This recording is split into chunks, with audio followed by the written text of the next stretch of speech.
friends.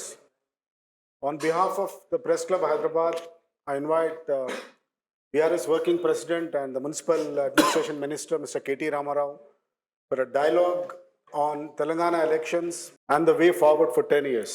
This is a unique series we're starting, unlike the Meet the Press programs we generally organize during the elections, because we want to ensure that political parties should explain to people what they have done, what they will be doing for in the next 10 years rather than what they have done in the last 10 years. So this is an opportunity for Mr. KT Ramarao. And along with me, the eminent panel of journalists. Let me introduce them first. On my left is Mr. K. Srinivas, he is the editor of Andhra Jyoti. And next to him is Mr. Undru Narsimharao, is the chief of bureau, the Eenadu newspaper. And right next to him is Mr. Vijay Kumar Reddy, is a network editor for the Sakshi group of publications. And Mr. N. Venugopal Naidu is the president of the Press Club Hyderabad. I'll start from there, is Mr. Kari Sriram, the editor, resident editor of Deccan Chronicle in Hyderabad. Mr. David, and he's Times of India resident editor. Mr. G.S. Vasu, editor, South First, and the former resident editor of the New Indian Express. And Mr. Bandaru Srinivas Rao, who was a former editor of All India Radio, and of course now retired. So it's a great privilege for us, sir, to have you here with us on this occasion. And so we'll start the dialogue. I'll request you to speak for a few minutes first, maybe 10 minutes. Then we'll take questions from the editors and what they have in their mind and what they would like to extract from you for the benefit of Telangana, rather than a political party. Thank you. Firstly, మీ అందరికీ ధన్యవాదాలు. I think all of us, barring Robin, understand Telugu, so just wanted to put that out. Thank you. The privilege and pleasure is mine. Thank you, Ravikant Garu. Thank you to the entire esteemed panel of editors and senior journalists. And thank you also to the audience who's in attendance here. సరిగ్గా 9.5 సంవత్సరాల కిందట తెలంగాణ రాష్ట్రం 2014 June 2 నాడు ఏర్పడ్డ విషయం మనందరికీ తెలుసు. దాదాపుగా 58 సంవత్సరాల, నిజంగా చెప్పాలంటే 62 సంవత్సరాల ప్రొట్రాక్టెడ్ స్ట్రగుల్ తర్వాత, అంటే చాలా సుదీర్ఘ పోరాటం తర్వాత తెలంగాణ రాష్ట్రం ఎన్నో బలిదానాలు, ఎన్నో పోరాటాలు, ఎన్నో రకాల అనుమానాలు, అపోహలు, ఇన్నింటి మధ్యన ఫైనల్గా జూన్ 2, 2014 నాడు రాష్ట్రం ఏర్పాటు జరిగింది. రాష్ట్రం ఏర్పడ్డ నాడు మనం గుర్తుపెట్టుకోవాల్సింది ఏమంటే, ఒక కొత్త రాష్ట్రంగా ఏర్పడ్డ తెలంగాణ ఆనాడు ప్రయాణం ప్రారంభించినప్పుడు చాలా రకాల సందిగ్ధాలు, అంటే ఇంకా అప్పటికీ పూర్తి స్థాయిలో విభజన జరగక, అంటే అసలు రేపటి రోజున హైదరాబాద్లో తెలంగాణలో రెవెన్యూస్ ఎట్లా ఉంటాయి, ఇవన్నీ కూడా అట్లాంటి పరిస్థితుల్లో రాష్ట్రం ఆవిర్భవించింది. ఆవిర్భవించిన ఈ రాష్ట్రంలో మరి మొదటి టర్ము గౌరవ ముఖ్యమంత్రి కేసీఆర్ గారికి ప్రజల ఆశీర్వాదం ఇస్తే, వారు మొదటి టర్మ్ అంతా కూడా 4.5 సంవత్సరాల పాటు మరి అత్యద్భుతంగా పరిపాలించినారు. కాబట్టే రెండవసారి కూడా మళ్ళీ వారిని 88 సీట్లతో ప్రజలు, మొదటిసారి 63 సీట్లు ఇస్తే రెండవసారి 25 సీట్లు మరి ఎక్కువ ఇచ్చి ఆశీర్వదించి తిరిగి రెండవసారి కూడా మరి మాకు అవకాశం ఇచ్చారు. ఏం సాధించాము ఈ 9.5 సంవత్సరాలలో, ఎందుకు మీకు ఓటు వేయాలి అని ఎవరైనా అడిగితే, ఏంటి అసలు తెలంగాణ మోడల్ అంటే ఏంటి అని ఎవరైనా అడిగితే, నేను ముందుగా వారికి గుర్తు చేసేది ఏమంటే, ఇది కొత్త రాష్ట్రం, అది గుర్తుపెట్టుకోండి. 9.5 ఏళ్ల కిందట ఆవిర్భవించిన రాష్ట్రం. అందులో మేము కరెక్ట్గా పనిచేసింది, నిజంగా చెప్పాలంటే నికరంగా నెట్ 6.5 సంవత్సరాలు. మధ్యలో 2 సంవత్సరాలు కోవిడ్కి తీసేస్తే, 1 సంవత్సరం ఎలక్షన్ కోడు, దాదాపు ఇప్పుడు 3వ అసెంబ్లీ ఎన్నిక ఇది, మధ్యలో పార్లమెంట్ ఎన్నిక, 2 జిహెచ్ఎంసీ ఎన్నికలు, నికరంగా చూస్తే మేము పనిచేసింది 6.5 సంవత్సరాలు. 6.5 సంవత్సరాల మా పరిపాలనా ఫలితాలు ఇవాళ ప్రజల ముందు ఉన్నాయి. అంతకంటే ముందు 65 సంవత్సరాల మా ప్రతిపక్షాలు ఎవరైతే ఇవాళ మా మీద పోటీ చేస్తున్నారో వాళ్ళ పనితీరు కూడా ప్రజల ముందు ఉంది. వాస్తవం ఏంటి అంటే, తెలంగాణ ఆవిర్భవించిన నాడు ఈ ప్రాంతం, ఈ రాష్ట్రం ఒక శిథిలావస్థలో పూర్తి స్థాయిలో జీవన విధ్వంసం జరిగి అప్పగించబడింది మాకు. ఏ ఊరికి పోయినా ఎండిన చెరువులు, నీళ్లు లేని పరిస్థితులు, కరెంటు వెతలు, రైతాంగం మొత్తం వ్యవసాయ సంక్షోభం, నేతన్నల ఆత్మహత్యలు.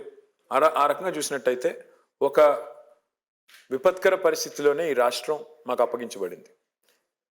స్టార్ట్ అవడమే ఈ రాష్ట్రం నిజానికి జర్నీ ప్రయాణం ప్రారంభమైనప్పుడు మనం గుర్తు చేసుకుంటే విద్యుత్ లోటుతో స్టార్ట్ అయిన రాష్ట్రం, విద్యుత్ కోతలతో సతమతమవుతున్న రాష్ట్రం. మీకు గుర్తుండాలి, 3 రోజులు పవర్ హాలిడేలు ఉండేది హైదరాబాద్లో పరిశ్రమలకి. అట్లాంటి పరిస్థితుల్లో ప్రయాణం ప్రారంభమైంది. ఇంకా అప్పటికే దాని మీద నుంచి మా మీద ఎన్నో ఆరోపణలు, అనుమానాలు. అసలు వీళ్ళకి పరిపాలన చేతనవుతుందా, వీళ్ళు ఆందోళన పదంలో ఉద్యమించిన వాళ్ళు తప్ప, ఉద్యమకారులు తప్ప వీళ్ళకి పరిపాలన అనుభవం ఉందా, are they capable of running a state, what will happen to Hyderabad. ఇక మీకు గుర్తుండాలి, శ్రీకృష్ణ కమిటీ అని ఒక కమిటీ వేశారు. ఆ కమిటీ అయితే చాలా అనుమానాలు లేవనెత్తింది.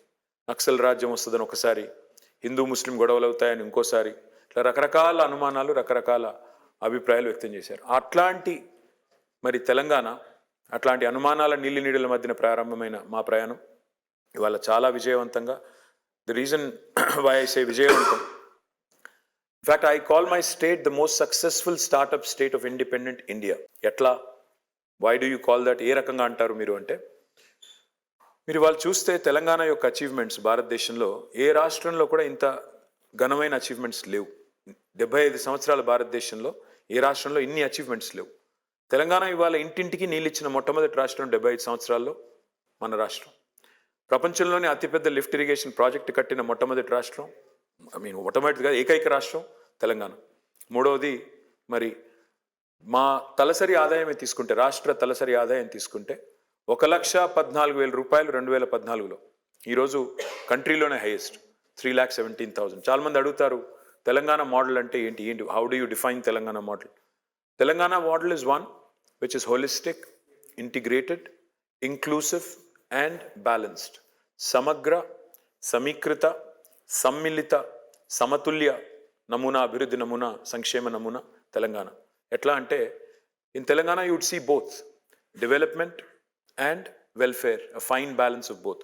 ఒకవైపు శరవేగంగా విద్యుత్ స్థాపిత సామర్థ్యాన్ని, సంస్థల విద్యుత్ కెపాసిటీని, విద్యుత్ ఉత్పత్తి కేంద్రాల కెపాసిటీని 7,700 మెగావాట్ల నుంచి ఇవాళ 18,500 మెగావాట్లకు పెంచినా, వచ్చే సంవత్సరం అది 24,000కు చేరుకోబోతా ఉంది. That's a record in it self. అంత పెద్ద ఎత్తున విద్యుత్ కేంద్రాలను పెట్టి ఒక విద్యుత్ లోటుతో ప్రారంభమైన ప్రయాణం ఇవాళ సర్ప్లస్ స్టేట్గా ఎదిగే స్థాయికి తెలంగాణ చేరింది. ద సేమ్ టైం అదే మాదిరిగా ఒక డెవలప్మెంట్ అంటే ఒక విద్యుత్ రంగంలోనే కాదు, మంచినీళ్ళ విషయం తీసుకోండి, ఒక 37,000 కోట్ల రూపాయలు ఖర్చు పెట్టి ఇంటింటికి నీళ్ళు ఇచ్చిన మొట్టమొదటి రాష్ట్రం, ఇప్పుడే నేను చెప్పినట్టు మిషన్ భగీరథ అనే కార్యక్రమం ద్వారా. అదే మాదిరిగా 1,70,000 కోట్ల రూపాయలు ఇవాళ సాగునీటి రంగంలో పెట్టి, ఎందుకంటే తెలంగాణ ఉద్యమానికి పునాది నీళ్లు, నిధులు, నియామకాలు. మరి ఆ నీళ్లల్లో ప్రతి నీటి బొట్టును ఒడిసిపట్టి కృష్ణలో, గోదావరిలో, ఇటు కాళేశ్వరం అయినా, అటు పాలమూరు రంగారెడ్డి ఎత్తిపోతల పథకమైనా, 2 అతిపెద్ద లిఫ్ట్ ఇరిగేషన్ ప్రాజెక్టులని సక్సెస్ఫుల్గా, వాటిని ఎన్నో క్లియరెన్స్లు, ఎన్నో ఆటంకాలు, ఎన్నో కోర్టు కేసులు, ఎన్నో రకాల ఇబ్బందులు అవన్నీ కూడా ఎదుర్కొని ఇవాళ సక్సెస్ఫుల్గా వాటిని ఒక కొలికి తీసుకొచ్చాము. దాంతోపాటు తెలంగాణకి మెయిన్ స్టేగా ఉన్న చెరువులు, మిషన్ కాకతీయ, అప్పటికి తాంబాలలాగా మారిపోయిన చెరువుల్ని మిషన్ కాకతీయ అనే ప్రోగ్రాంలో గంగాలాగా మార్చి మరి భూగర్భ నీటి వనరులను కూడా పెంచింది తెలంగాణ.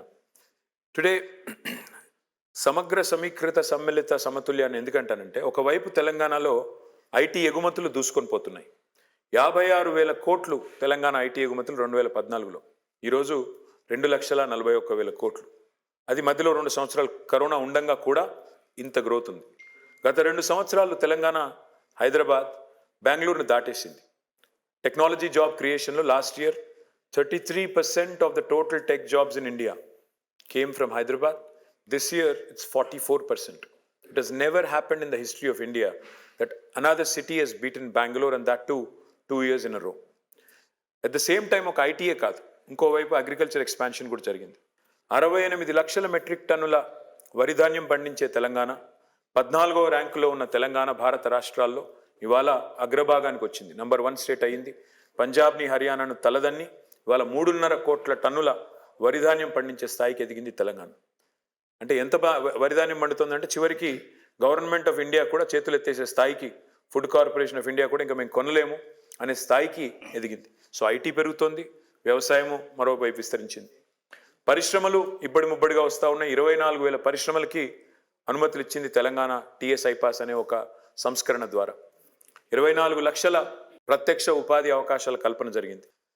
ఒకవైపు పరిశ్రమలు పెరుగుతున్నా, పరిశ్రమలు విస్తరిస్తున్నా, మరొక వైపు పర్యావరణ హితంగా జరిగింది. పర్యావరణంలో చూస్తే గ్రీన్ కవర్ తీసుకుంటే Telangana today has rare distinction. మనం highest green cover growth in last 10 years. ఇది నేను చెప్పడం కాదు, ఫారెస్ట్ సర్వే ఆఫ్ ఇండియా చెప్తుంది. 7.7%. A new forest of 5,13,000 acres has been created by this new state, which is again a record. మూడవది తెలంగాణ భూభాగం తీసుకుంటే మనం we are 11th largest geographically. Population పరంగా చూసుకుంటే we're 12th largest in the country. We're only 2.5% of India in population. కానీ our contribution to India's GDP is 5%. We are only 2.5% of India in population, but the number of awards we win in Panchayati Awards, National Panchayati Awards లో 30%. అంటే 3% కంటే తక్కువ జనాభా ఉండే తెలంగాణ 30% జాతీయ స్థాయిలో పంచాయతీ అవార్డులు గెలుచుకుంటుంది. అట్ ద సేమ్ టైం ఇటు పల్లె ప్రగతి, ఇంకో పట్టణ ప్రగతి కూడా. పట్టణ ప్రగతిలో భారతదేశంలో ఇవాళ 2వ అత్యధిక అవార్డులు పొందుతోంది తెలంగాణ. స్వచ్ఛ సర్వేక్షణలు 26 అవార్డులు. ఇవాళ మహారాష్ట్ర తర్వాత మనం, కానీ మహారాష్ట్ర మనకంటే గణనీయంగా పెద్ద స్టేట్. ఆ లెక్కను తీసుకుంటే దామాషా ప్రకారం చూస్తే మనమే నెంబర్ 1. ఇంకోవైపు అభివృద్ధి, సంక్షేమం. ఇంకో అరుదైన నమూనా ఈరోజు తెలంగాణలో మీకు కనబడుతుంది.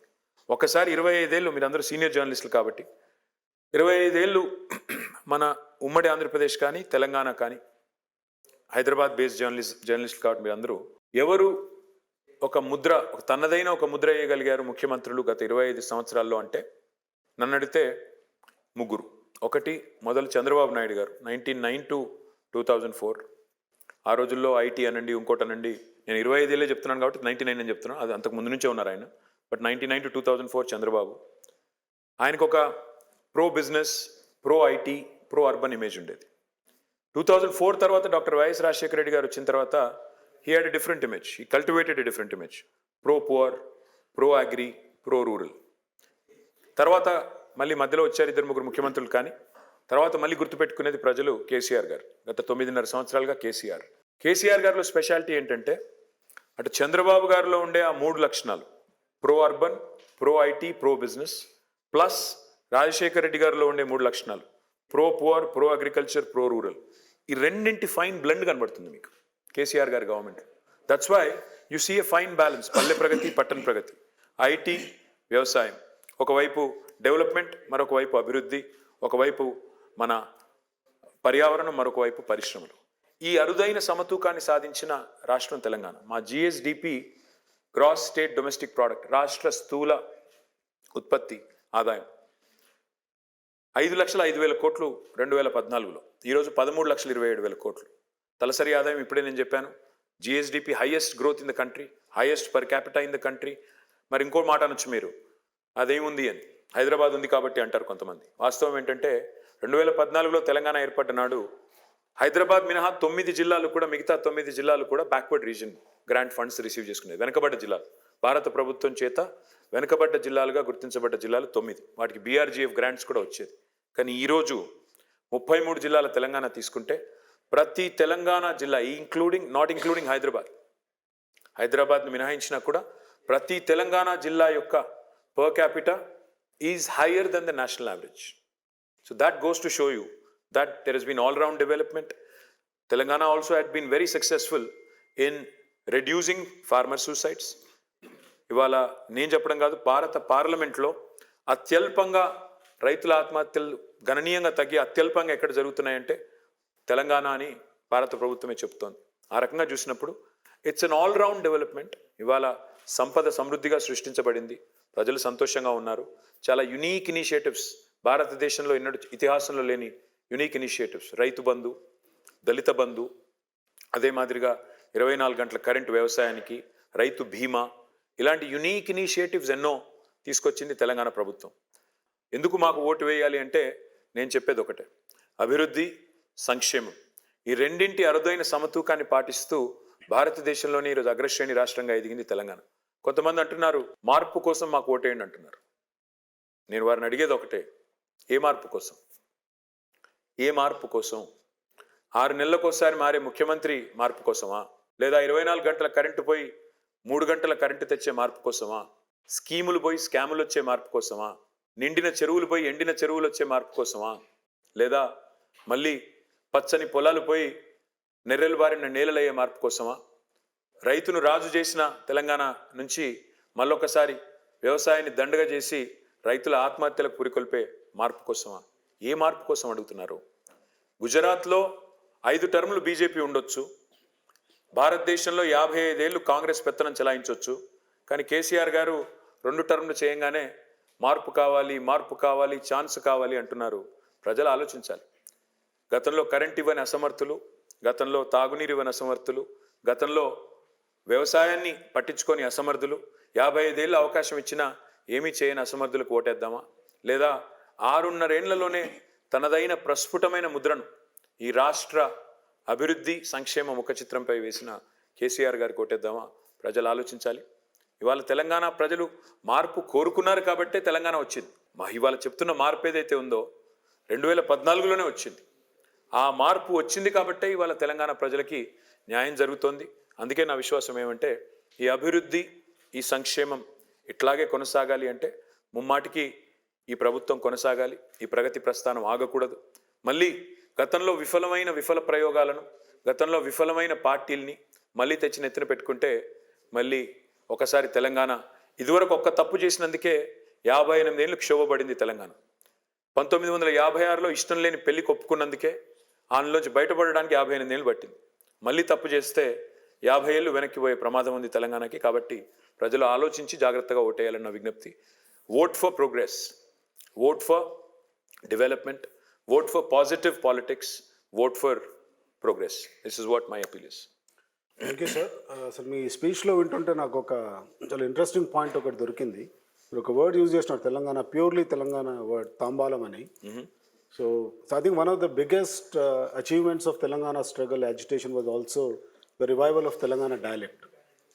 People start taking pride in it. Telangana భాష మాట్లాడాలని చాలా అంటే సంతోషంగా మాట్లాడడం స్టార్ట్ చేసినారు, చాలా ప్రైడ్తో మాట్లాడడం స్టార్ట్ చేసినారు. I think that was one of the biggest achievements of Telangana agitation as well, which lot of అంటే ఇంక్లూడింగ్ బీఆర్ఎస్ కానీ కాంగ్రెస్ కానీ మిగతా పార్టీలు they don't take it. They don't talk about it. But I think నాకు ఒక normal Telangana వాడిగా నాకు చాలా నచ్చుతుంది అది. తెలంగాణ భాష, తెలంగాణ సాహిత్యం మీద బాగా ప్రేమ పెరిగింది. సో వీళ్ళు సాహిత్యం అనగానే మనకు బాగా గుర్తొచ్చేది శ్రీనివాస్ గారు, ఆంధ్రజ్యోతి ఎడిటర్ గారు. So will start with you sir. మీరు తెలంగాణ ఇడియం అనేది వాళ్ళ ఒక ఇంతకుముందు ఒక అంతరం ఎక్కింది. తెలంగాణ ఉద్యమం కోరుకున్న వాటిలో సెల్ఫ్ రెస్పెక్ట్ అనేది చాలా ముఖ్యమైన విషయం. అయితే కేటీఆర్ గారు మీరు 10 రోజులు ఉంది, ఇంకా 10 రోజులు, వారం రోజులు ఉంది, 6 రోజులు ఉంది. 6 రోజులు ఉంది. నేను రోజు లెక్క పెట్టుకుంటా. I wish you all the best in your efforts. Thank you. అయితే మీరు ఈ క్యాంపెయిన్ ఈ దశలో పోయినసారి కంటే, పోయిన ఎలక్షన్స్ కంటే, అంతకుముందు ఎలక్షన్స్ కంటే ఈసారి మీ ప్రచార పద్ధతి సరళి చాలా భిన్నంగా ఉంది. అంటే మామూలుగా కన్వెన్షనల్ వేలో రోడ్ షోస్ అవన్నీ బహిరంగ సభలు మాట్లాడుతున్నారు. అవి కాక you're trying to reach out so many sections. అది ప్రత్యేకంగా అది ఇన్నోవేషన్ కోసం చేశారా, లేదంటే ఆ సెక్షన్స్ మీరు చేసిన వీడియోస్ చూస్తే నిరుద్యోగులతోటి కానీ ఇష్యూస్ మీద మాట్లాడటం కానీ, ఒక సింగర్తో మాట్లాడటం కానీ ఇవన్నీ ఉన్నాయనుకోండి, ఇది ఏదైనా ఒక సమస్య, ఒక ప్రాబ్లమాటిక్గా ఉన్న అంశాలని, మీలో ఏదైనా డెఫిషియన్సీగా ఉన్న అంశాలని అడ్రస్ చేయడం కోసం చేస్తున్నారా? అంటే 2 ఉన్నాయండి. అందులో 2 కోణాలు ఉన్నాయి. ఒకటి, ఈ మూస పద్ధతిలో ప్రచారం కొద్దిగా బోరింగ్ ఇస్తుంది సార్. నిజంగా రోజు వెళ్ళి అక్కడ ఉపన్యాసం ఇవ్వడం, చెప్పిన ఉపన్యాసమే మళ్ళీ తిరిగి చెప్పడం మాకు కూడా బోరింగే, ప్రజలకు కూడా. ఇవాళ మొత్తం సోషల్ మీడియా వచ్చిన తర్వాత, టెక్నాలజీ వచ్చిన తర్వాత, లైవ్ టెలివిజన్లు వచ్చిన తర్వాత నేను ఒక చోట మాట్లాడి ఇంకో చోట పోయే వరకు అదే ఉపన్యాసం మళ్ళీ చెప్తే వినేవాళ్ళు కూడా వినరు సరిగ్గా. కాబట్టి మూస పద్ధతి అది కొద్దిగా బోరింగ్ ఒకటి.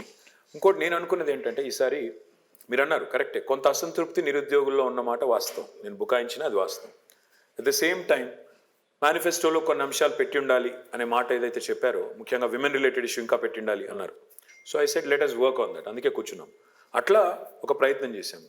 మీరు సెల్ఫ్ రెస్పెక్ట్, డయలెక్ట్ రెండింటి గురించి ఇద్దరు మాట్లాడారు, మీరు రవికాంత్ గారు. తెలంగాణ ఉద్యమంలో ఒక ప్రముఖమైన భాగం సాంస్కృతిక పునరుజ్జీవం, కల్చరల్ రెనెసాన్స్ ఏదైతే మనం కోరుకున్నాం అందరం, అదొక ప్రముఖమైన అంకం. ఈరోజు నిజంగా గర్వంగా ఎక్కడ అనిపిస్తుంది అంటే ఒక ఆర్జేని విన్నా రేడియోలో ఇవాళ తెలంగాణ యాసలో ధాటిగా మాట్లాడుతున్నారు. ఇవాళ తెలుగు సినిమాలు ఇవి చాలా పాపులర్ మీడియం కాబట్టి, సినిమా అనేది గొప్ప ఎంటర్టైన్మెంట్ మీడియం కాబట్టి తెలుగు సినిమా యాక్టర్లు ఇవాళ ఒకనాడు కేవలం కామెడియన్స్కి విలన్స్కి మాత్రమే పెట్టే తెలంగాణ యాస వాళ్ళ సెంటర్ స్టేజ్ అయింది. ఇవాళ మహేష్ బాబు గారు మాట్లాడుతున్నారు, తారక్ గారు మాట్లాడుతున్నారు, ఇవాళ బాలకృష్ణ గారు మాట్లాడుతున్నారు, ఎంతోమంది యాక్టర్స్ ఇవాళ మెయిన్ స్ట్రీమ్ యాక్టర్స్ కూడా చాలా ప్రౌడ్గా మాట్లాడుతున్నారు. కొత్త జనరేషన్ యాక్టర్స్ అయితే ఎలాగో మాట్లాడుతున్నారు, విజయ్ అంటే ఇంకా చాలామంది పిల్లలు కూడా చాలా బాగా మాట్లాడుతున్నారు. అట్లా చూసినప్పుడు you take a lot of pride. అంటే మా భాష, ఇంట్లో మాట్లాడే భాష బయట మాట్లాడే భాషకి చాలా తేడా ఉండేది గతంలో ఇదివరకు, ఇప్పుడు అది లేదు, which makes us feel proud.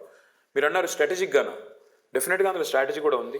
A sections అయితే మా నుంచి కొన్ని సమాధానాలు ఆశిస్తున్నారో, కొన్ని వివరణలు, కొన్ని సంజాయిషీలు ఆశిస్తున్నారో వాళ్ళతో కలవాలి, కలిసి వాళ్ళ మనసు తెలుసుకోవాలి, plus at the same time మా వైపు నుంచి కూడా మా వర్షన్ వినిపించాలి. నిరుద్యోగుల గురించి వస్తే భారతదేశంలో తెలంగాణ చేసినంత రిక్రూట్మెంట్ ఏ రాష్ట్రం చేయలేదు శ్రీనివాస్ గారు. గత 10 ఏళ్లలో 1,60,083 ఉద్యోగాల భర్తీ చేసింది తెలంగాణ. 4 కోట్ల జనాభా ఉన్న తెలంగాణ. మాకంటే గణనీయంగా పెద్ద జనాభా ఉన్న రాష్ట్రాలు చాలా ఉన్నాయి, కానీ ఏ రాష్ట్రంలో కూడా ఇంత పెద్ద ఎత్తున రిక్రూట్మెంట్ అవ్వలేదు. విచిత్రం ఏంటంటే ఇంత రిక్రూట్మెంట్ చేసి మేము తిట్లు తిన్నాం. అంటే ఎందుకు అంటే పేపర్ లీకేజ్ అన్నారు. పేపర్ లీకేజ్ అంటే మరి గుజరాత్లో 13 సార్లు అయింది, రాజస్థాన్లో 26 సార్లు అయింది. అక్కడ సరే గుజరాత్కు మాకు ఏం పోలిక అంటే అది కాదు, నేను ఒప్పుకుంటాను. వాళ్ళు తప్పు చేశారు కాబట్టి మీరు చేస్తారంటే కాదు. కానీ ఎక్కడా లేని రాద్ధాంతం ఏదైతే ఇక్కడ కాంగ్రెస్ బీజేపీ చేస్తున్నాయో ఆ విషయంలో ఆ పిల్లలకే చెప్పాలనుకున్నాను. ఇంకొక మాట కూడా చెప్పాలి శ్రీనివాస్ గారు. నేను ఆల్ ఇండియా ఎంట్రన్స్ రాసి జవహర్లాల్ నెహ్రూ యూనివర్సిటీ ఎంట్రన్స్ పెడితే 96, 97లో నేను అప్పుడు బయోటెక్నాలజీ కొత్త కోర్స్ వచ్చిందండి అప్పుడు పీజీలో. ఓన్లీ 16 యూనివర్సిటీలో ఉండేటప్పుడు నేను రాసి పాస్ అయ్యి సెలెక్ట్ అయ్యి పూణే యూనివర్సిటీకి వెళ్ళి ఎంఎస్సీ చేశాను. తర్వాత జీమాట్ రాశాను, తర్వాత టోఫెల్ రాశాను, ఒక అమెరికన్ యూనివర్సిటీకి వెళ్ళి ఎంబీఏ చేసి ఆ తర్వాత ఇంటర్వ్యూలకు పోయి చాలా ఇంటర్వ్యూలకు పోయి ఒక జాబ్ సంపాదించి ఫైనల్గా ఉద్యోగం చేశాను అమెరికాలో. దాదాపు 7 నెలలు ఉద్యోగం చేసి తర్వాత వచ్చాను. ఇదంతా ఎందుకు చెప్తున్నా అంటే జీవితంలో నాకు తెలుసు పరీక్ష రాయడం ఎంత కష్టమో తెలుసు, ఎంట్రన్స్లు ఇంటర్వ్యూలు ఫేస్ చేయడం ఎంత కష్టమో తెలుసు. ఇవాళ మాట్లాడే నాయకులు ఇక్కడ నాకు తెలిసి ఏ ఒక్క పరీక్ష రాయలేదు జీవితంలో, ఏ ఒక్క ఇంటర్వ్యూ ఎదుర్కోలేదు, ఏ ఒక్క ఉద్యోగం కూడా చేయలేదు. రాహుల్ గాంధీ ఉద్యోగం చేసినట్టు నాకు తెలీదు, రేవంత్ రెడ్డి చేసినట్టు అంతకంటే తెలీదు, బండి సంజయ్ గారు అయితే నాకు తెలిసి చదువుకున్నారో లేదో కూడా తెలియదు. పాయింట్ ఏంటంటే ఇవాళ వీళ్ళు వచ్చి నిరుద్యోగుల తరపున వకాలు తప్పించుకొని మాట్లాడితే మేమెందుకు గమ్మున ఉండాలా? అందుకే చేశాను. 100% వాళ్ళ వైపు నుంచి ఉన్న ఫీడ్బ్యాక్ తీసుకున్నాను. ఎస్, మా లోపాలు కూడా ఒప్పుకున్నాను. నేను కొన్ని లోటుపాట్లు ఉన్నాయి, లోపాలు ఉన్నాయి, మేము కూడా మనుషులమే, తప్పు చేసింటాం, పొరపాట్లు చేసింటాం, సరిదిద్దుకుంటాం, ప్రక్షాళన చేస్తాం, జాబ్ క్యాలెండర్తో వస్తాం. అంటే వాళ్ళు అడిగారు, కటువుగానే అడిగారు, 9.5 ఏళ్లలో చేయలేదు కదా ఇప్పుడు ఎట్లా చేస్తారు? చెప్పాను, అవునండి కొన్ని మిస్టేక్స్ జరుగుతాయి, దాన్ని రెక్టిఫై చేసుకుని ముందుకు పోవడమే కదా మానవ జీవితం అంటేనే. తప్పులు పొరపాట్లు జరిగినప్పుడు రెక్టిఫై చేసుకొని ముందుకు పోవడమే కదా అని సంజాయిషి ఇచ్చినప్పుడు కొంతమంది సంతృప్తి పడ్డారు, కొంతమంది పడలేదు. But end of the day yes, it was outreach programme, అందుకే చేయాల్సి వచ్చింది. రీచింగ్ అవుట్ కాస్త ఎర్లీగా జరిగితే మీకు ఎక్కువ ఉపయోగం ఉండేది కదా. అంటే రాజకీయాల్లో సార్ ఒక మాట ఏంటంటే విచిత్రం అనిపిస్తుంది నాకు కూడా. ఇప్పుడు నేను చెప్పాను ఇంత డెవలప్మెంట్ జరిగిందని, డెవలప్మెంట్ను డినై చేసేవాళ్ళు ఒక్కరు లేరు. నేను జరుగుతున్నాను చూస్తున్నాను. హైదరాబాద్ డెవలప్ అవ్వలేదంటే అయిందంటారు, కరెంటు బాగా లేదంటే బాగైందంటారు, రైతు బంధు రావట్లేదో వచ్చిందంటారు, సంక్షేమ పథకాలు వస్తున్నాయి అంటారు. మరి ఇంకా ఎందుకు అసంతృప్తి అంటే మానవ నైజం ఏంటంటే అయిపోయిన వాటన్నింటినీ పక్క దోసేసి మిగతా ఇంకా 1-2 ఏదైనా మిగిలింటే అది నాకు రాలేదు, నాకు ఇండివిజువల్గా మా ఊళ్ళో రోడ్డు పడింది, నాకేమిచ్చావు, ఇట్లా ఉంది. సో అల్టిమేట్ ఇదేంటంటే శ్రీనివాస్ గారు, నేను ఒకవేళ 6 నెలల ముందు చేసినా మీరు అనేది కరెక్టే, అప్పుడు కూడా ప్రయత్నం చేశాం, కానీ కాకపోతే చెప్పాల్సినంత ఎఫెక్టివ్గా చెప్పలేదు. అంటే గ్రూప్ ఎగ్జామ్స్ విషయంలో నిరుద్యోగులు బాగా డిస్టర్బ్ అయిన సమయంలో, లేదంటే ప్రబలిక ఆత్మహత్య, రీజన్ ఏమైనా ఉండొచ్చు, ఆ టైంలో కనిపించిన రెస్పాన్స్ చూస్తే వాడు నిరుద్యోగులు చాలా ఆందోళనతో కలవరంతో ఉన్నారనేది అక్కడ కనిపిస్తున్న సారాంశం. ఆ టైంలోనే వాళ్ళకి ఒక ఓదార్పు దొరికింటే బాగుండేది కదా. ఎలక్షన్స్ ముందు వచ్చినప్పుడు మీరు చేయడం బెటర్ లేట్ దెన్ నెవర్ కదండి. ఓకే, అసలు నిరుద్యోగులు అంటే ఒక ప్రభుత్వం కొన్ని రంగాల్లో విఫలమైందని ఒప్పుకోవడం నిజంగా ఒక ప్రభుత్వాది నేతగా విఫలమైందని లేదు.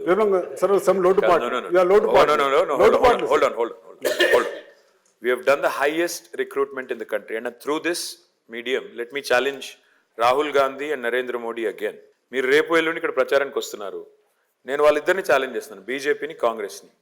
మాకంటే ఎక్కువ రిక్రూట్మెంట్ చేసిన రాష్ట్రం గత 10 ఏళ్లలో భారతదేశంలో చూపెట్టి మాట్లాడండి, నోటికొచ్చినట్టు మాట్లాడకండి. మేము హైయెస్ట్ రిక్రూట్మెంట్ మేము చేశాము. I can produce all the data, I already put up in a website ఓపెన్గా పారదర్శకంగా. విఫలమైంది ఎక్కడ అంటే టీఎస్పీఎస్సి ఒక లీకేజ్ జరిగింది. ఆ లీకేజ్ ఎవరు పట్టుకున్నారు? రవికాంత్ గారు, మా ప్రభుత్వమే పట్టుకుంది, మీడియా పట్టుకోలేదు, ప్రతిపక్షాలు పట్టుకోలేదు, మా ఇంటెలిజెన్స్ డిపార్ట్మెంట్ పట్టుకుంటే మేమే దాన్ని కప్పిపుచ్చకుండా తోసిపుచ్చకుండా మేమే 100 మందిని అరెస్ట్ చేయించాము, మేమే దాని ప్రక్షాళన దిద్దుబాటు చర్యలు తీసుకున్నాము.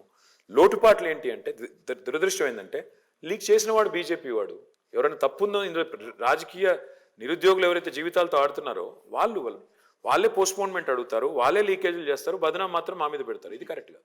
ఓకే, లోటుపాట్లను లోటుపాట్లు ఒప్పుకున్నందుకు అసలు ఇంటర్వ్యూలు ఫేస్ చేయని నాయకులు మన దగ్గర ఉన్నారని మీరు అన్నారు. సో ఎన్డీఏ ఇంటర్వ్యూ దాకా పోయి వచ్చిన Sriram somehow became a journalist rather than an army officer. NDA, NDA, not this NDA, National I Defense didn't know you were interviewed for NDA, National Democratic Alliance. So Sriram, I think Kadagwasla. Kadagwasla. Of course. We would have met in Pune at that. I know. I stayed on the year there. I know. So I think the next question goes to Sriram, who has faced one of the toughest interviews in the country. Sriram is a tough interviewer anyway. So. No, sir, I'm very sweet to you and you're my dear friend. And I have said this before, I'm saying this now with 6 days ahead, that you are somebody everybody in Hyderabad takes pride on personally. People have said this, you have a leader like KTR. Ek bheja do humko. I don't think anybody can, as much as the development, the fact that you're the face of Hyderabad's transformation in the last decade. And yes, the rest is all politics. My question to you would be essentially this. If you go on a win in 6 days, the election will almost be over 6 days from now, what would be the 3 main reasons? And if you lose, I know you'll say it's not a chance, but what would be the 3 things that might have contributed to this kind of a... Like, I'm glad you guessed it right. I'm actually going to say I'm not going to lose, so therefore I'm not going to take that answer, give you that answer. What will contribute to my victory? 3 things. I think people want a stable government and able leadership. And that's what we offer. That's what our leader offers. That's what this government offers. Stability and ability. That is one high, first factor. Second thing is performance, track record. We have a credibility. అంటే మాట చెప్తే నిలబెట్టుకున్నాం. మేము రైతు బంధు చేస్తాము అని చెప్పాము. Despite so many things we have done it. రైతు రుణమాఫీ అని చెప్పాము, 2 టర్మ్లు చేశాము. ఇప్పుడు సెకండ్ టర్మ్లో దాదాపు 75% అయింది, ఇంకో 25% మిగిలింది, అది కూడా చేసాం. So credibility. And the third and most important thing, if you ask me, the pride that our leader invokes in the people of Telangana. I think that's more important. Today when you look at KCR, you're remembered, you remember because the day is not very far. 29 నాడు KCR గారు November 29 నాడే ఆయన fast and to death start చేసింది, దీక్షా Divas as we call it. 11 రోజులు నిరాహార దీక్ష చేసి 14 ఏళ్ళు పోరాడి తెలంగాణ తెచ్చిన పోరాట యోధుడుగా, 10 ఏళ్ళు ఒక సక్సెస్ఫుల్ చీఫ్ మినిస్టర్గా, he invokes some latent passion and pride. And I think that's the third thing that will contribute to our victory. Since you did not answer the second part, I'll throw in a little fun for you and for everybody. Just to make it interesting, it's not to try to corner you anything like this. What I'm trying to essentially ask is, fine, you have no reason to see why you would do anything but go on to win this election. And are you worried when you look back at just one thing, in the entire campaign of BRS, in the last 45 days, there is a kind of paranoia being created that if Congress comes to power, Congress రేపు పదవిలోకి వస్తే ఇది పోతుంది, current పోతుంది, etc. Are you worried that this might evoke a sense of deja vu in the people of Telangana? ఇంతకు ముందు కూడా ఇదే జరిగింది. 2014 ముందు తెలంగాణ వచ్చే ముందు కూడా తెలంగాణ వాళ్ళకి లీడర్షిప్ కేపబిలిటీ లేదు, చేసుకోలేరు అంటే they rejected it. They did a leap of faith before. What we are trying to do, Sriram, is we have taken 3 tenets: pride, fear, hope. First thing we did in this campaign was, in the last couple of months, we invoked pride. Etlunde Telangana, etlaindi Telangana. How was it? How is it now? Enta marpu vachindi chudandi, number 1. So we showed all kinds of things. ఎట్లా ఉన్న తెలంగాణ ఎట్లా మారి చూడండి, రోడ్లు ఎట్లా మారినాయి, current ఎట్లా మారింది, etcetera etcetera, try to lakes ఎట్లా మారినాయి, ఎట్సెట్రా ఎట్సెట్రా. రెండవది, now what the phase we're in currently is one of fear. Because ఇవాళ ఛాన్స్ ఇవ్వండి అని అడుగుతున్న వాళ్ళు, మార్పు కావాలని అడుగుతున్న వాళ్ళు, అది మార్పు కానే కాదు. అది it's old wine in a new bottle. కొత్త సీసాలో పాత సారా అదే సరుకు. అది చెప్తున్నాం మేము. ఈ సరుకు మంచిది కాదు, ఎందుకంటే ఎప్పుడో ఎక్స్పైర్ అయిపోయింది. ఇదే సరుకు గతంలో మనం నాశనం చేసింది. ఇదే సరుకు తెలంగాణని భ్రష్టు పట్టించింది. కాబట్టి ఈ సరుకు నమ్మకండి అని చెప్తున్నాను. ఇది రెండవ దశ. మూడవ దశ hope. What about tomorrow? Today in the morning I presented at the Hyderabad real estate convention. Where do we see Telangana 24 years from now? భారతదేశానికి 100 సంవత్సరాలు నిండినప్పుడు తెలంగాణ ఎక్కడ ఉండాలి, ఎక్కడ చూస్తున్నాం? ఇవాళ మీరు చూస్తే మీరు మమ్మల్ని అంటున్నారు, మీరు మా అపోజిషన్ క్యాంపెయిన్ చూస్తే కేసీఆర్ గారు రూపాయి ఇస్తే మేము రూపాయిన్నర ఇస్తాము అనేది తప్ప have they shown a development agenda at all in this campaign? Either BJP or Congress ఏమన్నా ఒక్కటి ఫలానాది మేము చేస్తాం. ఇప్పుడు మేము చెప్తున్నాం 415 కిలోమీటర్లకు మెట్రో తీసుకుపోతాము నెక్స్ట్ 10 yearsలో అని చెప్తున్నాం. మేము 24/7 డ్రింకింగ్ వాటర్ ఇవ్వాలి 10 yearsలో అనేది మా కళ అని చెప్తున్నాం. అంటే we're showing a futuristic vision. So there are 3 components: pride, fear, hope. So what you are dwelling on, maybe that caught your attention, maybe not the pride part, but we take a lot of pride in our achievements. We are also invoking fear on the opponent's abysmal track record. And of course, we'll invoke hope about why after we elected, how we can take it further up. And if you see our campaign slogan, we're saying let's go from good to great. సాధించింది చాలా ఉంది, సాధించాల్సింది ఇంకా ఉంది. So what that means is essentially Umeed pe duniya కాయం hai, and there is always hope in BRS doing very well in the next term. Okay, ఎట్లుండే Telangana, ఎట్లయింది Telangana slogan అయితే చాలా very catchy ఉంది సార్. సో వాసు గారు ఐ థింక్ 30 years నుంచి చూస్తున్నారు తెలంగాణ ఎట్లా ఉండే ఎట్లయిందని. Maybe Vasu can No. Take off from where he left. You have narrated in multiple interviews, conversations, public meetings, what all you have done. I'm asking what he asked you in a different way. Okay. What are the 3 things that you think you could have probably done better? You have failed. I mean, I'm sure there are areas where there are scope for you would improvement. agree for sure that Absolutely. you haven't done perhaps as well as you would have liked, or you have completely failed. Can you tell us what are those state అంటారా, హైదరాబాద్ అంటారా, ఎట్లా అంటారు? State అంటారు. Telangana since state అంటే 2004, since you were in power. Srinivas గారు అన్నది And let me ask you one more small supplement. Between 2014, 18 and now, you are claiming you will win 80, they are claiming Revan says he will win 80, but realistically speaking, do you agree that this perhaps the toughest election that TRS is facing? Right. So I'll take your first question first. నేనేమంటున్నా వాసన, మీరు ఈ మూడు పనులు చేసింటే ఏం చేస్తుంటే బాగుండేది, ఏం మిస్ అయ్యారు అన్నారు కదా. ఒకటి, భారతదేశంలోనే అత్యధికంగా ఉద్యోగాలు ఇచ్చినప్పటికీ ఆ పర్సెప్షన్ ఏదైతే క్రియేట్ అయిందో మేము ఏదో చేయలేకపోయాము అనేది, అది బెటర్ హ్యాండిల్ చేసి ఉండాలి. పర్సెప్షన్ మేనేజ్మెంట్ అది మేము ఇంకా బెటర్ చేసి ఉండాలి. డెఫినెట్గా దాంతో నేను ఏకీభవిస్తాను.